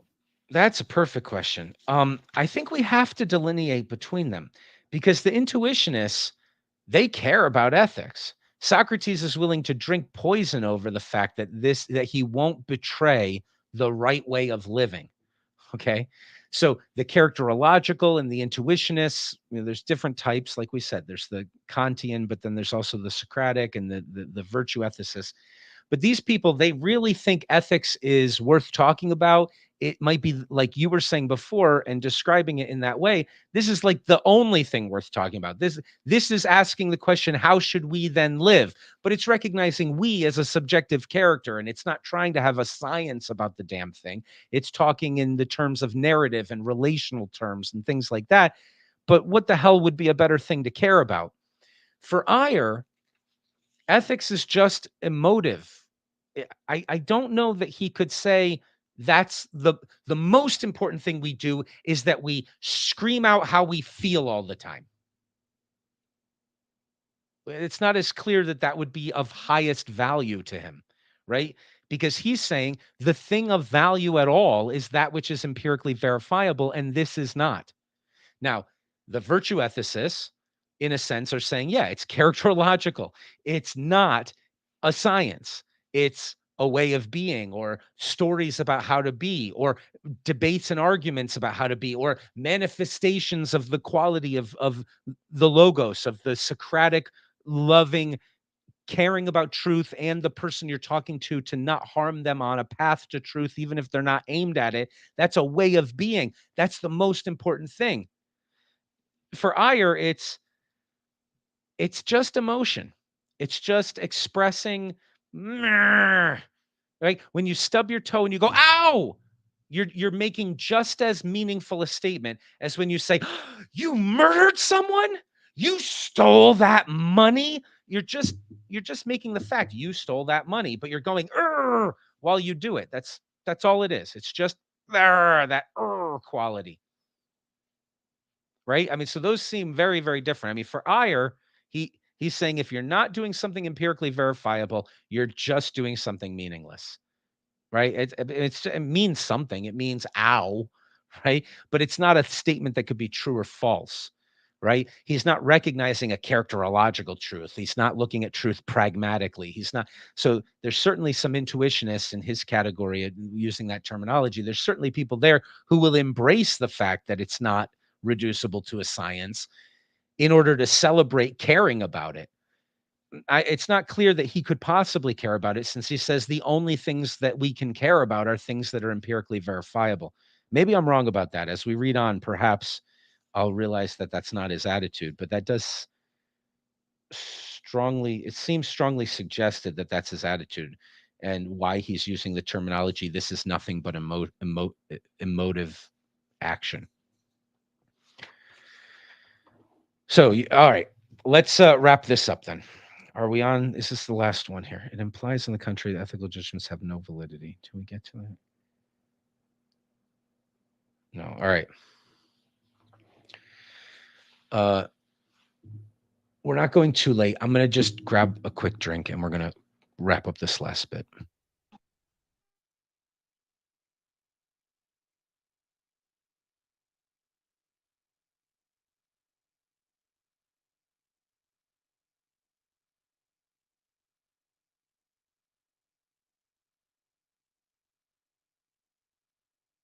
Sorry about that. You've been very patient. Okay. Thank you. Here we go. The difference between the emotive theory, that's his, and orthodox subjectivism. Thus, although our theory of ethics might fairly be said to be radically subjectivist, it differs in a very important respect from the orthodox subjectivist theory. For the orthodox subjectivist does not deny, as we do, that the sentences of a moralizer express genuine propositions. All he denies is that they express propositions of a unique, non empirical character. His own view is that they express, I'm sorry. Yeah, all he denies is that his own view is that they express propositions about the speaker's feelings, about the speaker's feelings, right?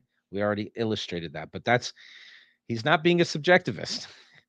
He's not saying, you stole the money and boy, I think that's wrong. I feel that's wrong. That's not what's happening. It's just, you stole the money, said in a certain way.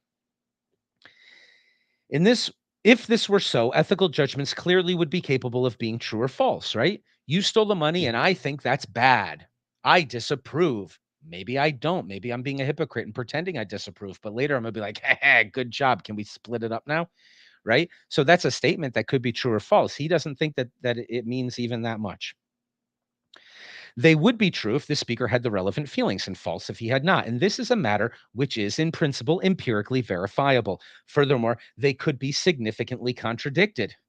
For if I say, tolerance is a virtue, and someone answers, you don't approve of it, he would, on the ordinary subjectivist theory, be contradicting me. Right? Because the ordinary subjectivist theory is when I say tolerance is a virtue, what I mean is I, for one, approve of tolerance. And so if somebody were to come up and say, you don't approve of tolerance, that's a direct contradiction, right? Because that's all the original statement meant. Well, that doesn't make sense, right? But also, that's the quality of it, is that it could be contradicted, whereas his can't be contradicted. In the his view of the statements is that they can't be contradicted, if I want to speak more carefully, right? On our theory, he would not be contradicting me because in saying that tolerance was a virtue, I should not be making any statement about my own feeling or about anything else for that matter. I should simply be evincing my feelings, which is not at all the same as saying that I have them. The distinction between the expression of feeling and the assertion of feeling is complicated by the fact that the assertion that one has a certain feeling often accompanies the expression of that feeling and is then indeed a factor in the expression of that feeling. Thus, I may simultaneously express boredom and say that I am bored. And in that case, my utterance of the words I am bored is one of the circumstances which make it true to say that I am expressing or evincing boredom. But I can express boredom without actually saying that I am bored. I can express it by my tone and gestures while making a statement about something wholly unconnected with it, or by an ejaculation, or without uttering any words at all. So that even if the assertion that one has a certain feeling always involves the expression of that feeling, the expression of the feeling assuredly does not always involve the assertion that one has it. And this is the important point to grasp in considering the distinction between our theory and the ordinary subjectivist theory. For whereas the subjectivist holds that ethical statements actually assert the existence of certain feelings, we hold that ethical statements are expressions and excitants, or excitants, excuse me, expressions and excitants of feelings which do not necessarily involve any assertions. We have already remarked that I think to be fair, he has to say that don't include any assertions. Well, no, that's not true because they could. Never mind. We have already remarked that the main objection to the ordinary subjectivist theory is that the validity of ethical judgments is not determined by the nature of their author's feelings. And this is an objection which our theory escapes, for it does not imply the existence of any feelings, that the existence of any feelings is a necessary and sufficient condition of the validity of an ethical judgment. It implies, on the contrary, that ethical judgments have no validity. We could reread that paragraph again.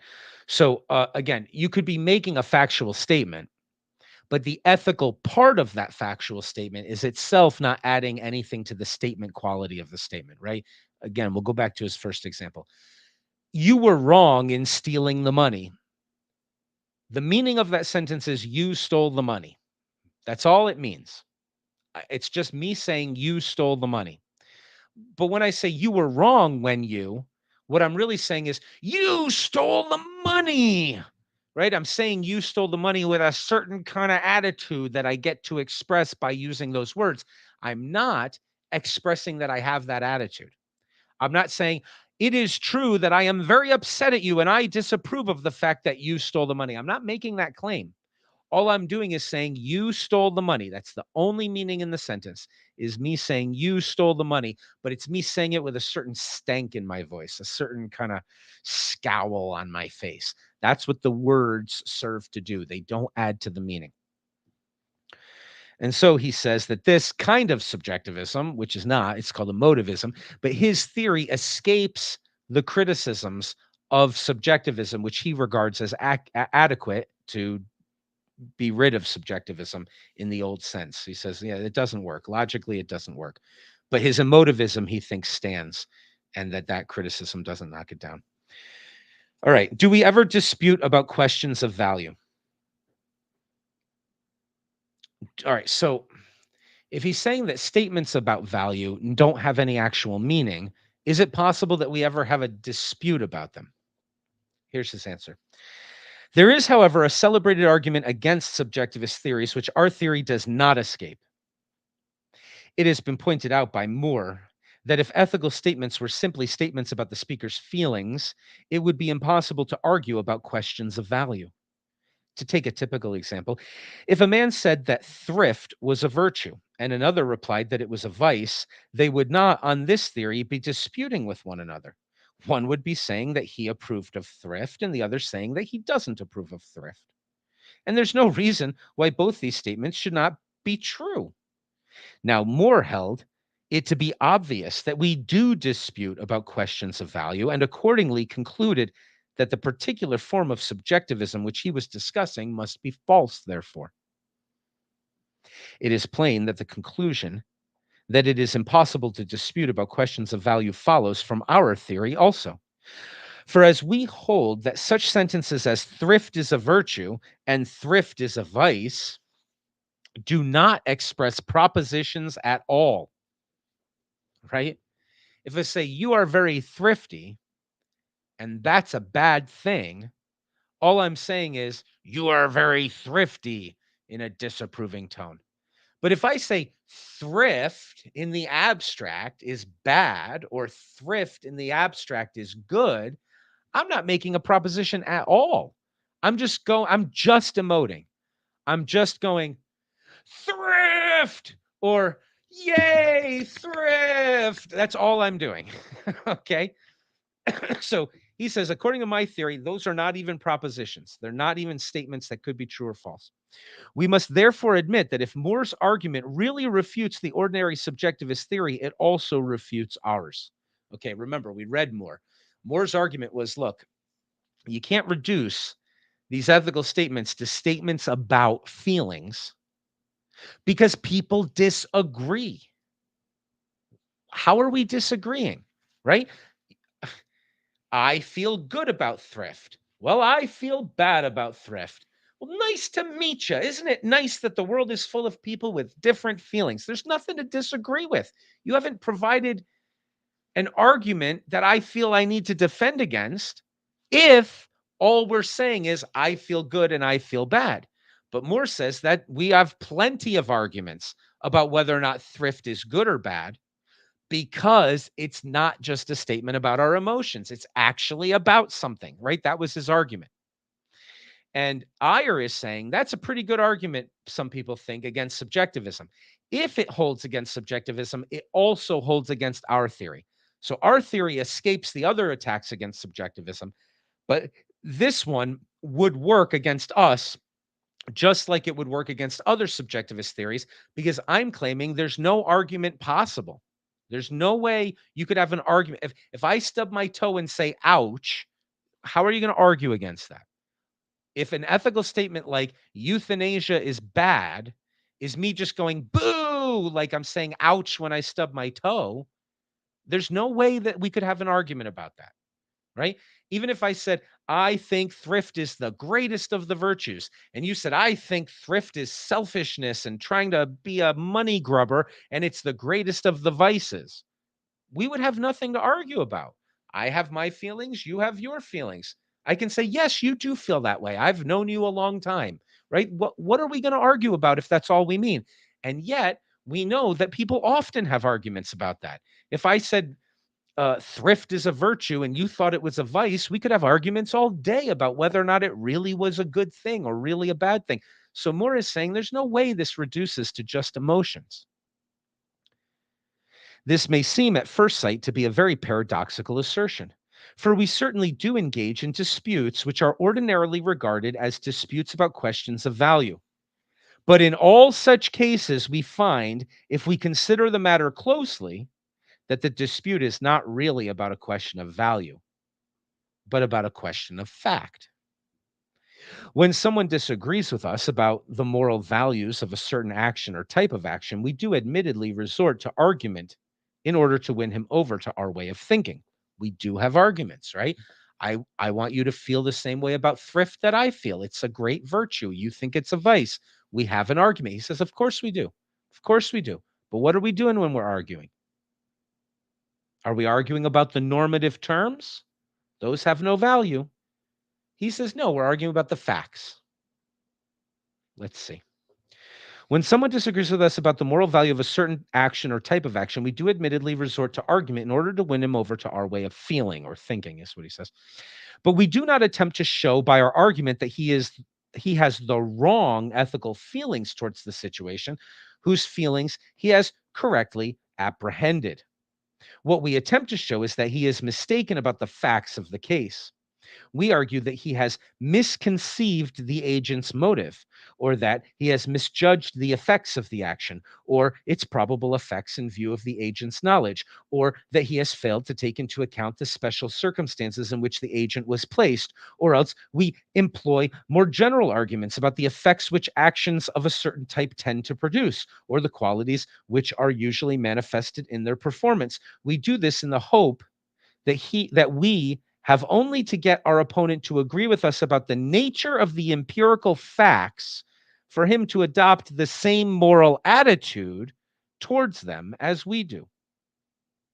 And as the people with whom we argue have generally received the same moral education as ourselves and live in the same social order, our expectation is usually justified. But if our opponent happens to have undergone a different process of moral conditioning from ourselves, so that even when he acknowledges all the facts, he still disagrees with us about the moral value of the actions under discussion, then we abandon the attempt to convince him by argument. Okay, he's saying something similar to what the previous author was saying, right? Let's finish and then we'll repeat it. We say that it is impossible to argue with him because he has a distorted or undeveloped moral sense, which signifies merely that he employs a different set of values from our own. This is the phrase no accounting for taste, right? How can you take an account? How can you turn it into a mathematical accounting if it's just taste? That's what that phrase means, right? So we say that it is impossible to argue with him. He must be distorted. He has a messed up tongue. He doesn't taste things properly. He has a messed up moral sense, which signifies merely that he employs a different set of values than our own. We feel that our own system of values is superior and therefore speak in such derogatory terms of his, but we cannot bring forward any argument to show that our system is superior. For our judgment that it is so is itself a judgment of value and accordingly outside the scope of argument. It is because argument fails us when we come to deal with pure questions of value as distinct from questions of fact that we finally resort to mere abuse. In short, we find that argument is possible on moral questions only if some system of values is presupposed. If our opponent concurs with us in expressing moral disapproval of all actions of a type T, then we may get him to condemn a particular action A by bringing forward arguments to show that A is of type T. For the question whether A does or does not belong to that type is a plain question of fact. Given that a man has certain moral principles, we argue that he must, in order to be consistent, react morally to certain things in a certain way. What we do not and cannot argue about is the validity of these moral principles. We merely praise or condemn them in the light of our own feelings. If anyone doubts the accuracy of this account of moral disputes, let him try to construct even an imaginary argument on a question of value, which does not reduce itself to an argument about a question of logic or about an empirical matter of fact. I am confident that he will not succeed in producing a single example. And if that is the case, he must allow that it's involving the impossibility of purely ethical arguments is not, as Moore thought, a ground of objection to our theory, but rather a point in favor of it.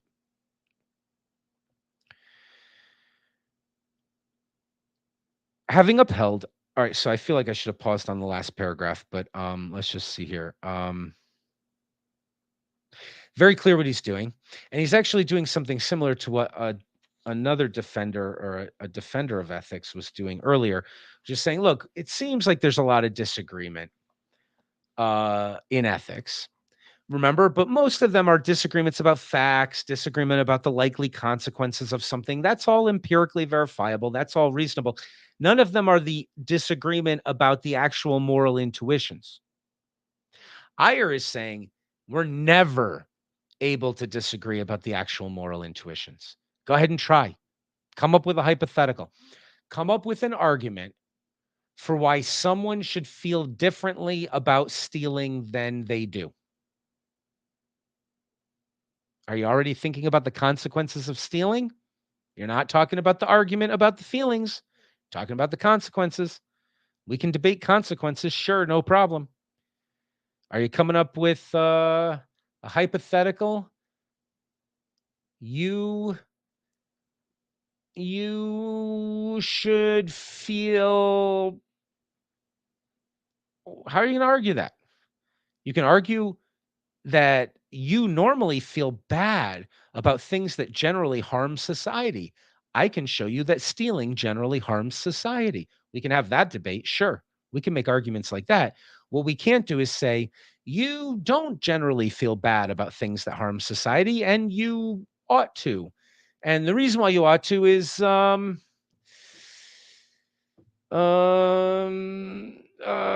your feelings are wrong because they could be right. This is what he thinks would happen. I'm not sure this is the case. I already know that Savad has a way of thinking in a tradition that does have an answer directly. Wouldn't regard this as much of a challenge. But Ayer thinks you would sit there going, gosh, it's like Agent Smith and Neo at the end of the movie, right? It's like, why do you persist? Because I choose to. There's no argument between them.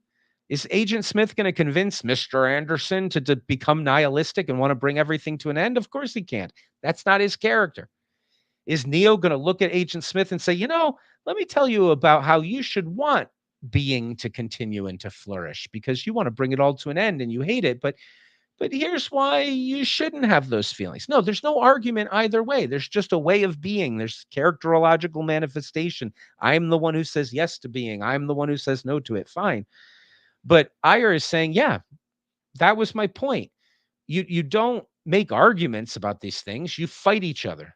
You emote. You express approval or disapproval. You work towards opposing ends, but you don't have a science. There's not a fact of feeling. It's your feelings. So he thinks it wouldn't be possible to make an argument about the feelings. Let's do the last paragraph. Having upheld our theory, go ahead. Couldn't you say how would you feel if your last piece of food was taken and you'd starved to death? Right. And if the guy says, I want to be destroyed, or if he says, I'm not one of those weak, miserable people, right? I'd feel happy taking everybody else's last morsel of food because that's who I am. You're just trying to get me to pretend to be weaker than I am, where I don't have food and it's going to be taken away from me. Fuck you, man. That's not me. He doesn't have to universalize it. It's just his feelings. Right? I'll put on the hat of the psychopath right now. How are you going to argue that I should feel differently? Because what you're saying is, well, how would you feel? Well, if I have those moral intuitions, then your argument would work. But we're not arguing about the moral intuitions. That's what Ayer's point is. We're arguing about how would that make you feel? Put yourself in someone else's shoes. So it would be more of, all right, let me take your last let me steal your last piece of food. All right, you steal it from me. I might be mad at you because you Well, did it then, to me. right, you're gonna die. But can you convince me? Oh, you're going to die. Okay, well, let's get into that because that's the stronger point. But first, Right. let's just highlight this for anybody who's listening.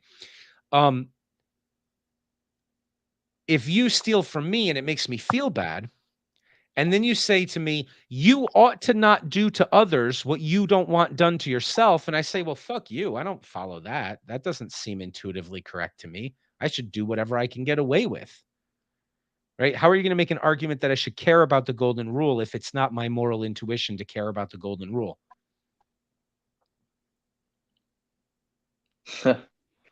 Well, I mean, or then you would just be talking about consequences, which you said isn't associated with what we're talking about, right? Because then you Right? could You say, can well, talk. You could take. you would develop Some, this reputation, and then you wouldn't have anything in then. But I'm that's arrogant and confident. I right, can be clever enough right. to get away with what I want. It could be I want to separate. live a short life anyway, and I want it to be a blast, and I want to do exactly what I want and not be told by anybody what to do and die by the time I'm 23 of drugs and stealing motorcycles and driving them off a bridge. I got exactly what I wanted, bitch. Well, how are you going to make an argument for me that I should want something different than that? Right. So then the stronger argument would be, okay, well, I'm going to steal from you Oh, you're my enemy. I hate you for that. your last piece of food, and then I'm going to watch you Ooh, starve and die. I'm angry about that for sure. Right. But do I agree that I shouldn't make other people feel angry? No, I'm just mad at you. You did Right. it to me. And then you would understand why you shouldn't, because you feel just as someone would have if you were taken from them. No, I wouldn't. I'm going to put on the psychopath hat for a minute here. I absolutely wouldn't. I would hate you for doing it to me. I would know that it made me feel bad, and I don't want to feel bad, but I want others to feel bad. I don't agree with the golden rule. I don't agree that I shouldn't do to others what I wouldn't want to have done to me. I want to do to others what I don't want to have done to me. You've shown me what it's like to get picked on. It just makes me double down on making sure I do it to 10 more people now, just so I can feel better about it all.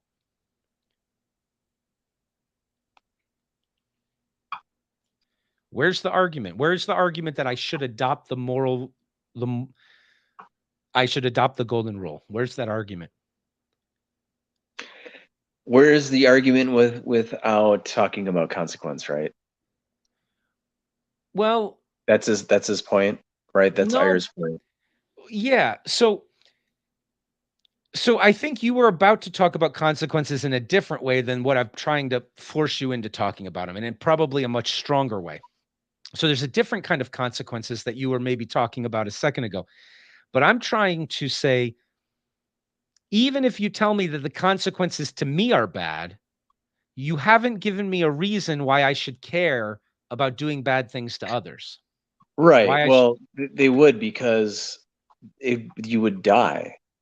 It would be so severe that you wouldn't be able to do that to 10 other people or to 12 other people or to 15 other people. Okay. So there's the opening of a door into a kind of a pragmatic approach to all of this, right? Which is probably really strong compared to what we're considering right now. But probably we don't have time to explore it well, it would take about a half an hour, but we can if we want to. So yeah, what you could say is, well, what are your aims, Mr. Psychopath? Right? Like, but can you really argue that I should have different aims? What if I say I don't want to live for very long? I just want every moment that I'm alive to do exactly what I feel like, no matter what the consequences are. Even if it means I get shot in the head in 10 minutes, as long as I'm not doing what you're telling me to do, I'm happy. You say, well, a pragmatic approach is like, well, that's fine if you want to play that out, but it's not going to, you're not going to be around to advocate that way of being or to be an example that that's a good way of being, right? We watch Scarface not to see who to emulate.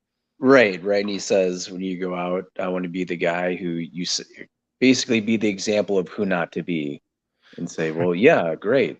You're Right. proving my point even more Right. by your actions. So continue to do so, because you'll be the only one who did this, because it's just going to be such a piss poor example of what Okay. somebody shouldn't do.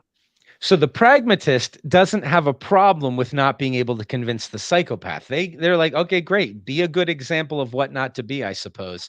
Right. I feel bad that you're like that. I wish you could see the light. Maybe we could find a way of helping you. But if not, I mean, it's not a challenge to what I think is right and wrong. It's just a really stark example, as you say, of wrong. Okay, fine. But notice that that attitude also agrees with Iyer that I don't have an argument. So the fact that I don't have an argument is not a challenge to the pragmatist, perhaps.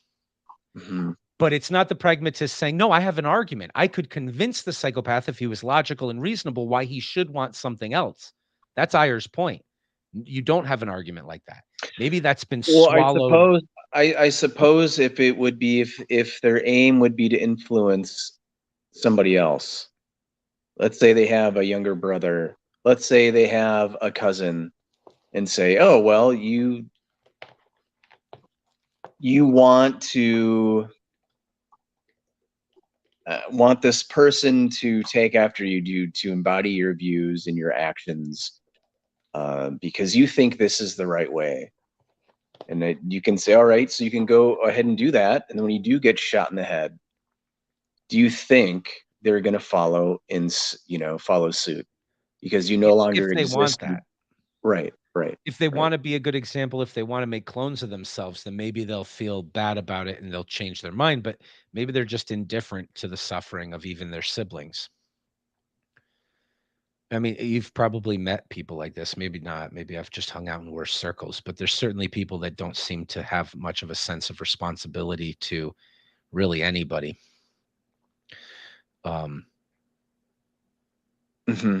That's true, regardless of the consequences. But you can still judge that. You can still say, well, that's not a good way to live. And so the pragmatist doesn't feel the need to have an argument to convince the psychopath. He goes, you do your thing, I'll do my thing. Let's see who makes the world a better place. That'll be my test for whether or not we're aimed at the good. Well, it may be the argument in the first time that the psychopath has heard somebody, not try to argue against them and say, whoa, right. The arguments don't work either, right? This person is basically saying, yeah, go ahead. Go ahead and see what happens. It's going to be a terrible ending for you. And yeah, best of luck. Yeah. And then Maybe that's what they actually want, is a terrible ending. I mean, that's horrible to right. imagine, but it's But I'm possible. saying that argument or lack of argument towards them maybe not make them think about the path of being like, I'm used of somebody just going head to head and butting heads with me. Yes. Right now, I come across this individual who says, who gives me very little friction, right? Gives me no resistance, and basically says, well, that's interesting. What are you going to do? And then what are you going to do then? All right. Well, sounds like you have it all figured out. Best of luck to you. And then doesn't give you the time of day and say, well, you sound like an individual who has it all figured out, and nothing else to say to you, right? Instead of trying to figure out, well, there's respect there.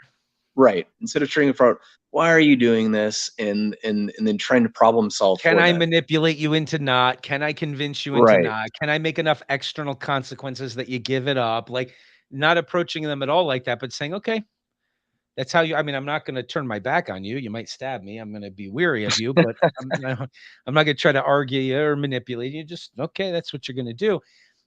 And then that, I think, what you're touching on is really powerful, because there's a respect there. I mean, yeah, we're not trying to solve the problem of how to convince a psychopath, but let's say a person who's not aimed at the good, if it is characterological, building relationship, which sometimes means, hey, I'm not really going to be that close to you right now because you're pretty toxic, but being the type of character that you are could be the language of actually suggesting to someone, oh, there's another way of being. so what you're highlighting is the uselessness of making an argument if the difference is actually characterological, right? How useless it would be to like hammer at that guy and be Right. And like, they you may should say, be oh, different. oh, you don't have a problem with what I'm doing? Right? Because every other person they talk to, it would be them trying to convince them to do a complete 180. Right. Right. And you have, I'm not going to give you an argument. I think right. like you said, I think that ends badly for you. Right? Like the respect of saying maybe that's what you want, but I think that ends badly for you. And I'm not going to be sucked into your game. I'm not going to try to manipulate you. I'm not going to get emotionally into, oh, can I convince you? I'm going to be this and you be that. And then maybe they're a psychopath and they want to die in drugs and harming others and whatever. Or maybe they'll see maybe what's being illustrated here by your example, which I think is really brilliant, is that the only mode of actually changing character is being characterological, is being the type of character that other people can smash into and say, huh, that was different than what I'm used to. And, maybe that person has something and maybe, whatever. The point is, it's not about like a chick track to get them interested. It's like, that's all there is. There's no argument after that either. It's just ways of being. So the characterological, the existentialists, the pragmatists, they actually have a lot of agreement with Iyer, right? Iyer, what they disagree radically, right? They're looking at it completely through the opposite lens. But Iyer is saying stuff that doesn't bother your approach. And it's almost like your approach has swallowed it, like radically swallowed the things that he's concluded here and said, let's move forward like that. Iyer doesn't want to move forward like that. Iyer says, talk to me about something that could have an argument, that could be empirically verifiable, or don't talk to me at all. The subject isn't real. Which again, the pragmatists are almost saying, well, why would I talk about it? It's not something to talk about. It's something to be. Where's the disagreement there? Right. I don't know if the no argument could be an argument in a sense that it would make could make that person reflect and be like, who is that guy? Absolutely, it could. I Right? shouldn't have glossed over that so much as I did before. I think the reason I did was to say it might not in a specific instance, right? Sure, So it's but not a it guarantee, but may make them absolutely it could. ponder and say, "Wow, everyone else, it's me against the world." Everybody, but there was a moment in time where this individual just accepted for what I had to say, for who I am within the moment, and now perhaps I want to know more about that individual or have another conversation with them, or I don't know, something like that. Yeah, if the existentialist or if the radical scientismist like Iyer is correct, that's the only thing that could matter. Mhm. Right? Iyer doesn't think anything matters for this because it's not a science, but that's the only type of thing that's left that could matter. And I think that's it's a really good insight. That's probably a good one for us to end this on. Okay. Just leaving that hanging in the air. So I'll read this last paragraph just so that we finish it, and then we'll go back to that point of yours. And so we'll leave it hanging, and we'll talk about it a bit, and then we'll end the stream on that note, because that's a good note to end it on, I think. So having upheld our theory against the only criticism which appeared to threaten it, we may now use it to define the nature of all ethical philosophy. The nature of all ethical inquiries. We find that ethical philosophy consists simply in saying that ethical concepts are pseudo-concepts and therefore unanalyzable. The further task of describing the different feelings that the different ethical terms are used to express and the different relations that they customarily provoke is a task for the psychologist. Therefore, there cannot be such a thing as ethical science. if by ethical science one means the elaboration of a true system of morals. For we have seen that, as ethical judgments are mere expressions of feeling, there can be no way of determining the validity of any ethical system, and indeed no sense in asking whether any such system is true. All that one may legitimately inquire in this connection is, what are the moral habits of a given person or group of people, and what causes them to have precisely those habits and feelings? And this inquiry falls wholly within the scope of the existing social sciences. On that note, we know for sure where his position is at this point. I want to talk about his motivation, and I want to wrap up with what Savad was talking about. So we'll come full circle back to that. Ayer is motivated to find a science of ethics, or to deny that there's a meaningful science of ethics. He wants the truth on the question because he values a science of ethics. He wishes we could have one. He concludes that we can't, and he comes up with a theory for why it's not the case. The reason why it's not the case is that ethical statements are not propositions that could be true or false. They're just emotive ejaculations, expressions of feeling, and nothing else. So he makes his argument, he presents his case, he tries to show that it stands up against the other criticisms of subjectivism, and the one that it doesn't stand up against is doesn't count as a legitimate criticism in the first place. So in any case, we're done with Ayer. What we're going to do tomorrow, instead of reading the next essay, is we're going to watch the latest interview between Jordan Peterson and Sam Harris. It's much shorter than the older ones. It's a really nice conversation. And the reason we're going to watch it is that Sam Harris really wants a science of ethics. Sam Harris does not conclude that there is no such thing. Right? We know enough about Sam. I know he's alive and his views are evolving, and we're going to see that in this interview. If you've watched older stuff of his, you're going to see that his views are evolving. However, Sam Harris wants the same thing that Ayer wants, but he doesn't come to the despairing position that there's no such thing.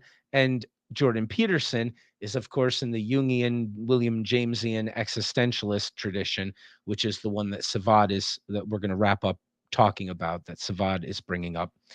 And I think we'll watch that. It's shorter than the meeting we've had today. So we'll watch it and we'll pause it and we'll have conversation about it tomorrow. And I think it'll flow nicely after this other Ayer piece. So with all that being said, let's go back and wrap this up by highlighting and discussing and bouncing back and forth this idea. It's a powerful notion. So this idea, this glimpse, this picture of a person who just is characterologically a certain kind of thing, and they come across a mess of a human being, and instead of trying to batter them, instead of trying to argue with them, and things that Ayer is saying there's no room for argument at all, instead of treating them like they are reducible to something that a formula or a set of principles or doctrines could get in line and put a harness on and enslave properly so that he stops acting like an asshole and starts acting in a better way according to the person who's trying to impose that yoke upon him. Instead of doing any of that, what if you were just real? And he says, well, look, first of all, I can imagine a psychopath not giving a shit. Clearly, that's easy to imagine. Somebody who's extremely self-destructive, not giving a damn. Somebody who's characterologically aimed in the other direction. And it doesn't matter that you're not approaching them with the insult of reducing them and the subject of how to live and all of that to some simple formula. Even if it's a complicated, sophisticated formula, it's still formulaic.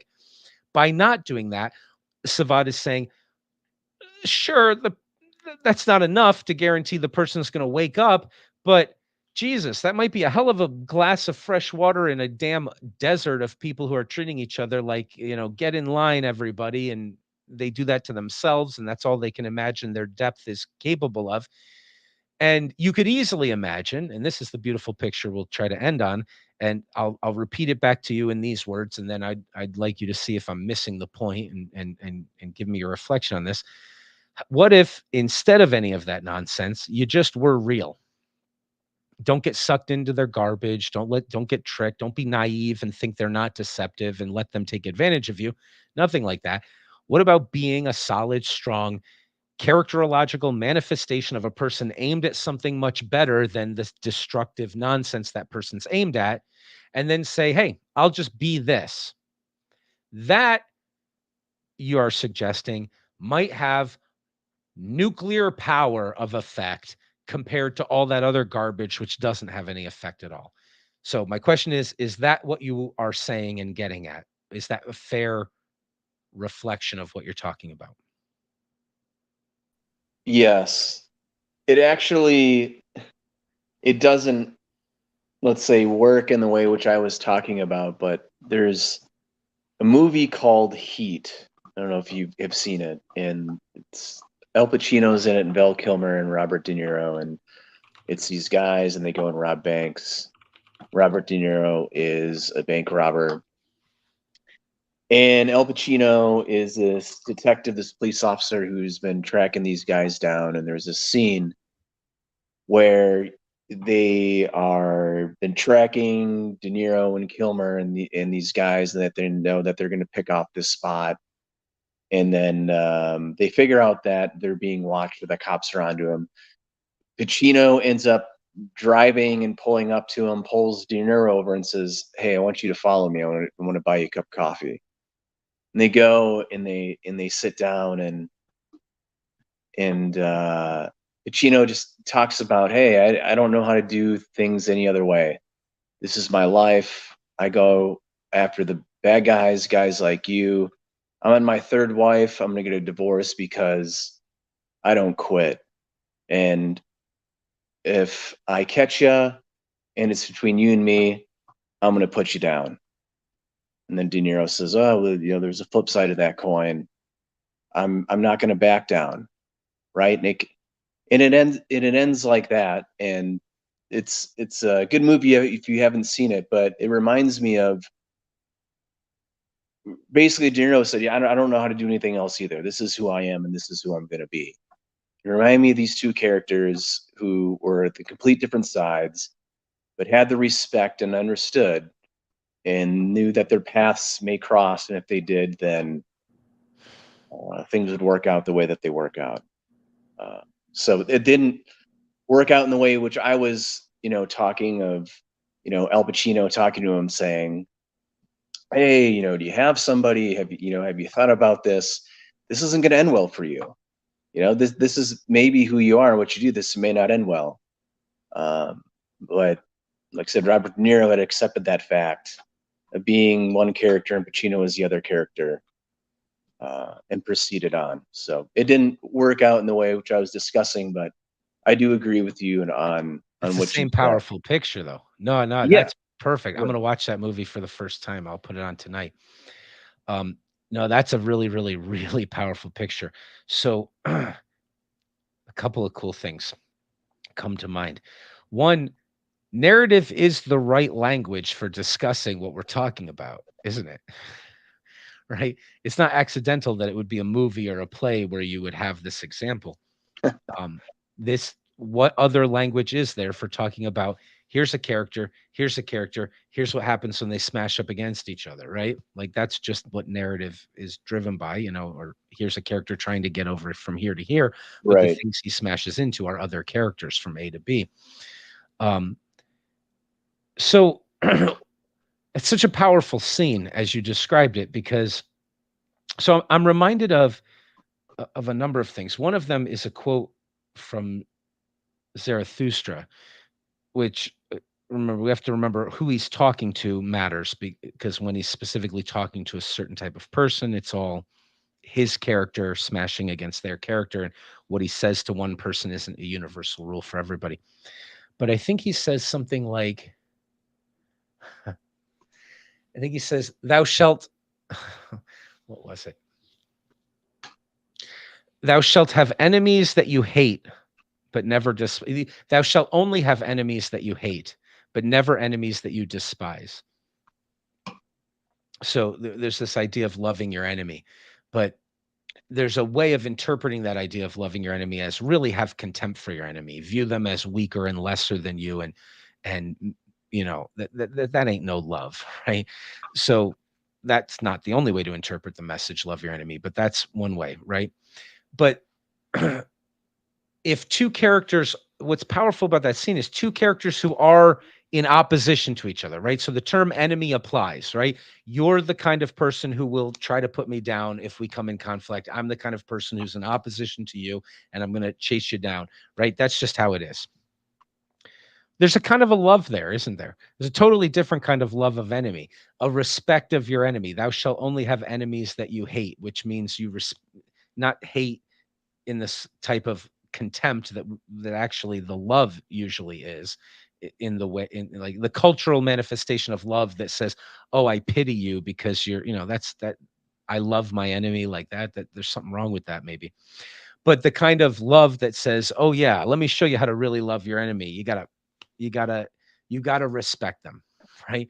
You respect them as your enemy. And you see, it's so interesting. These two characters see the story in a sense, right? They zoom out to say, I can see myself as this character and you as this character, and I'm communicating to you frankly, hey, if we smash up, we're going to smash up, right? You're a positron, I'm an electron, and there's going to be a blast, an explosion if we hit each other, right? But that's just how it is, right? I'm not going to pretend to be a positron. I'm an electron. This is gonna be like, there's gonna be a lot of sparks when we strike, if our paths cross. There's even as you described it, there's just a really profound there's a profound respect. I mean, the word's love, really, but there's a profound awareness of themselves and each other as characters in their story, in a sense. I'm sorry. I was just, that was just a beautiful picture. So maybe I'm just rambling a bit about it, but I'm definitely going to watch that movie. And so you say it doesn't work out the way your counterexample was supposed to work out, right? Because there's no conversion, right? It's not like the career criminal says, "Oh, golly gee, I see. I could be the kind of person chasing criminals rather than the kind of person who is a criminal." There's no like hope for a conversion on either side, right? It's not like the guy whose career is chasing the criminals and be like, maybe I should also be a thug and criminal, right? Like there's no conversion happening here. But Right. that's awesome. Yeah, Because it leaves you with the naked reality of how profound it is to be something real rather than submit to a formula.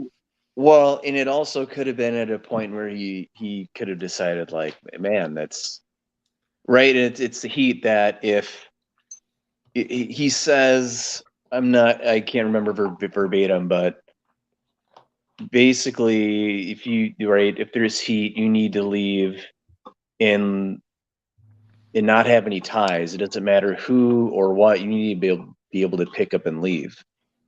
And he had an opportunity, let's say, in the movie to get away, and he decided to go and finish a thing off. He played his role right to the end. Right. It's powerful. Right. I mean, maybe did I misspeak about that? Because I'm gonna watch the movie tonight. I haven't seen it, but that's what it sounds like you're describing. Like he could have escaped. Right. Certainly. And they're sitting there. To himself. Yeah, and Pacino asks, like, "Hey, do you have somebody? Are you going to be able to leave her?" And he says, "Yeah, I think so." Like, he's thought about the steps ahead of what he needs to do and in order to execute his plan, right? So it wasn't after the fact of him saying, "Oh man, I need to get out of the game. Like the heat's just too much. It's too hot. Like I'm gonna get caught." It's all right. This guy's onto me. He's good, but I'm better, and I'm gonna be able to finish as I see fit. And it goes from there. So it's I think you'll like it. There's something respectable about it, isn't there? Certainly of saying, hey, they know, right? It was he's just talking to him like a normal person, right? He didn't treat him and say, hey, you're garbage, you're this criminal. He's just talking to him like, hey man, you're good at what you do. I'm really good at what I do. And this is This only not gonna ends end. one way. Yeah, that's right. That's right. And I think then that's why we're so captivated by Scarface, is that scene where he says, "Take a look at the bad guy." Right? Here's a guy who knows that the role he's playing in the story, I don't mean by breaking the fourth wall knowing he's in the movie, but I just mean within the context of the movie, the role he's playing in life is not the one that ends well. Right? mhm. So we see him, there's no way he's going to win. He's one guy with this big machine gun shooting at a billion assassins, and they're just going to keep sending assassins till he's dead. But there's no moment where he goes, "Okay, I give up. I shouldn't have." No, I'm playing this out to the end. This is who I am in this story, right? There's something respectable about it. I'm not saying it's admirable to try to emulate, but how dumb it would be to watch a morality tale where it's like, you know what I mean? Where it's like everybody learns that's not the way to be, and then let's go be this other way. It's like, okay, you're not talking to human beings here. Characters Mhm. we're deeper than that. And it might be a warning tale, right? Like, oh man, I can see the appeal of being a thug and doing whatever you want and getting to the top and stuff, but it's telling you the story of how that ends, but it doesn't say do this and it doesn't say don't do this. It says here's a type of person. That's all it's saying, right? The narrative is just saying here's a way of being in the world. Here's what happens to that person. Here's what their marriage looks like. Here's what their friendships look like. They don't have any, right? Here's what it looks like. You can be that type of person, and there's reasons why that's appealing. But when the character in the story knows that that's what they are, and accepts the fate of it, the amor fati of it, or whatever, it's impactful. It's powerful. I shouldn't talk about that concept or anything else anymore until I watch this movie. But what you're describing about it is already profound sounding. So if you're recommending a movie, you did a good job of it. If you Let's go watch to the the movie, after conversation and end the stream. I'm sorry, Elena, what? no. Let's go to the after conversation. Thank you for the wonderful session once again. Okay, good. Hey, for everybody who's not in the inside, believe what you want about our after conversations, but they're so much better even than this. So we're going to go do that now. And thank you for joining. And tomorrow at the same time, we'll do the next class.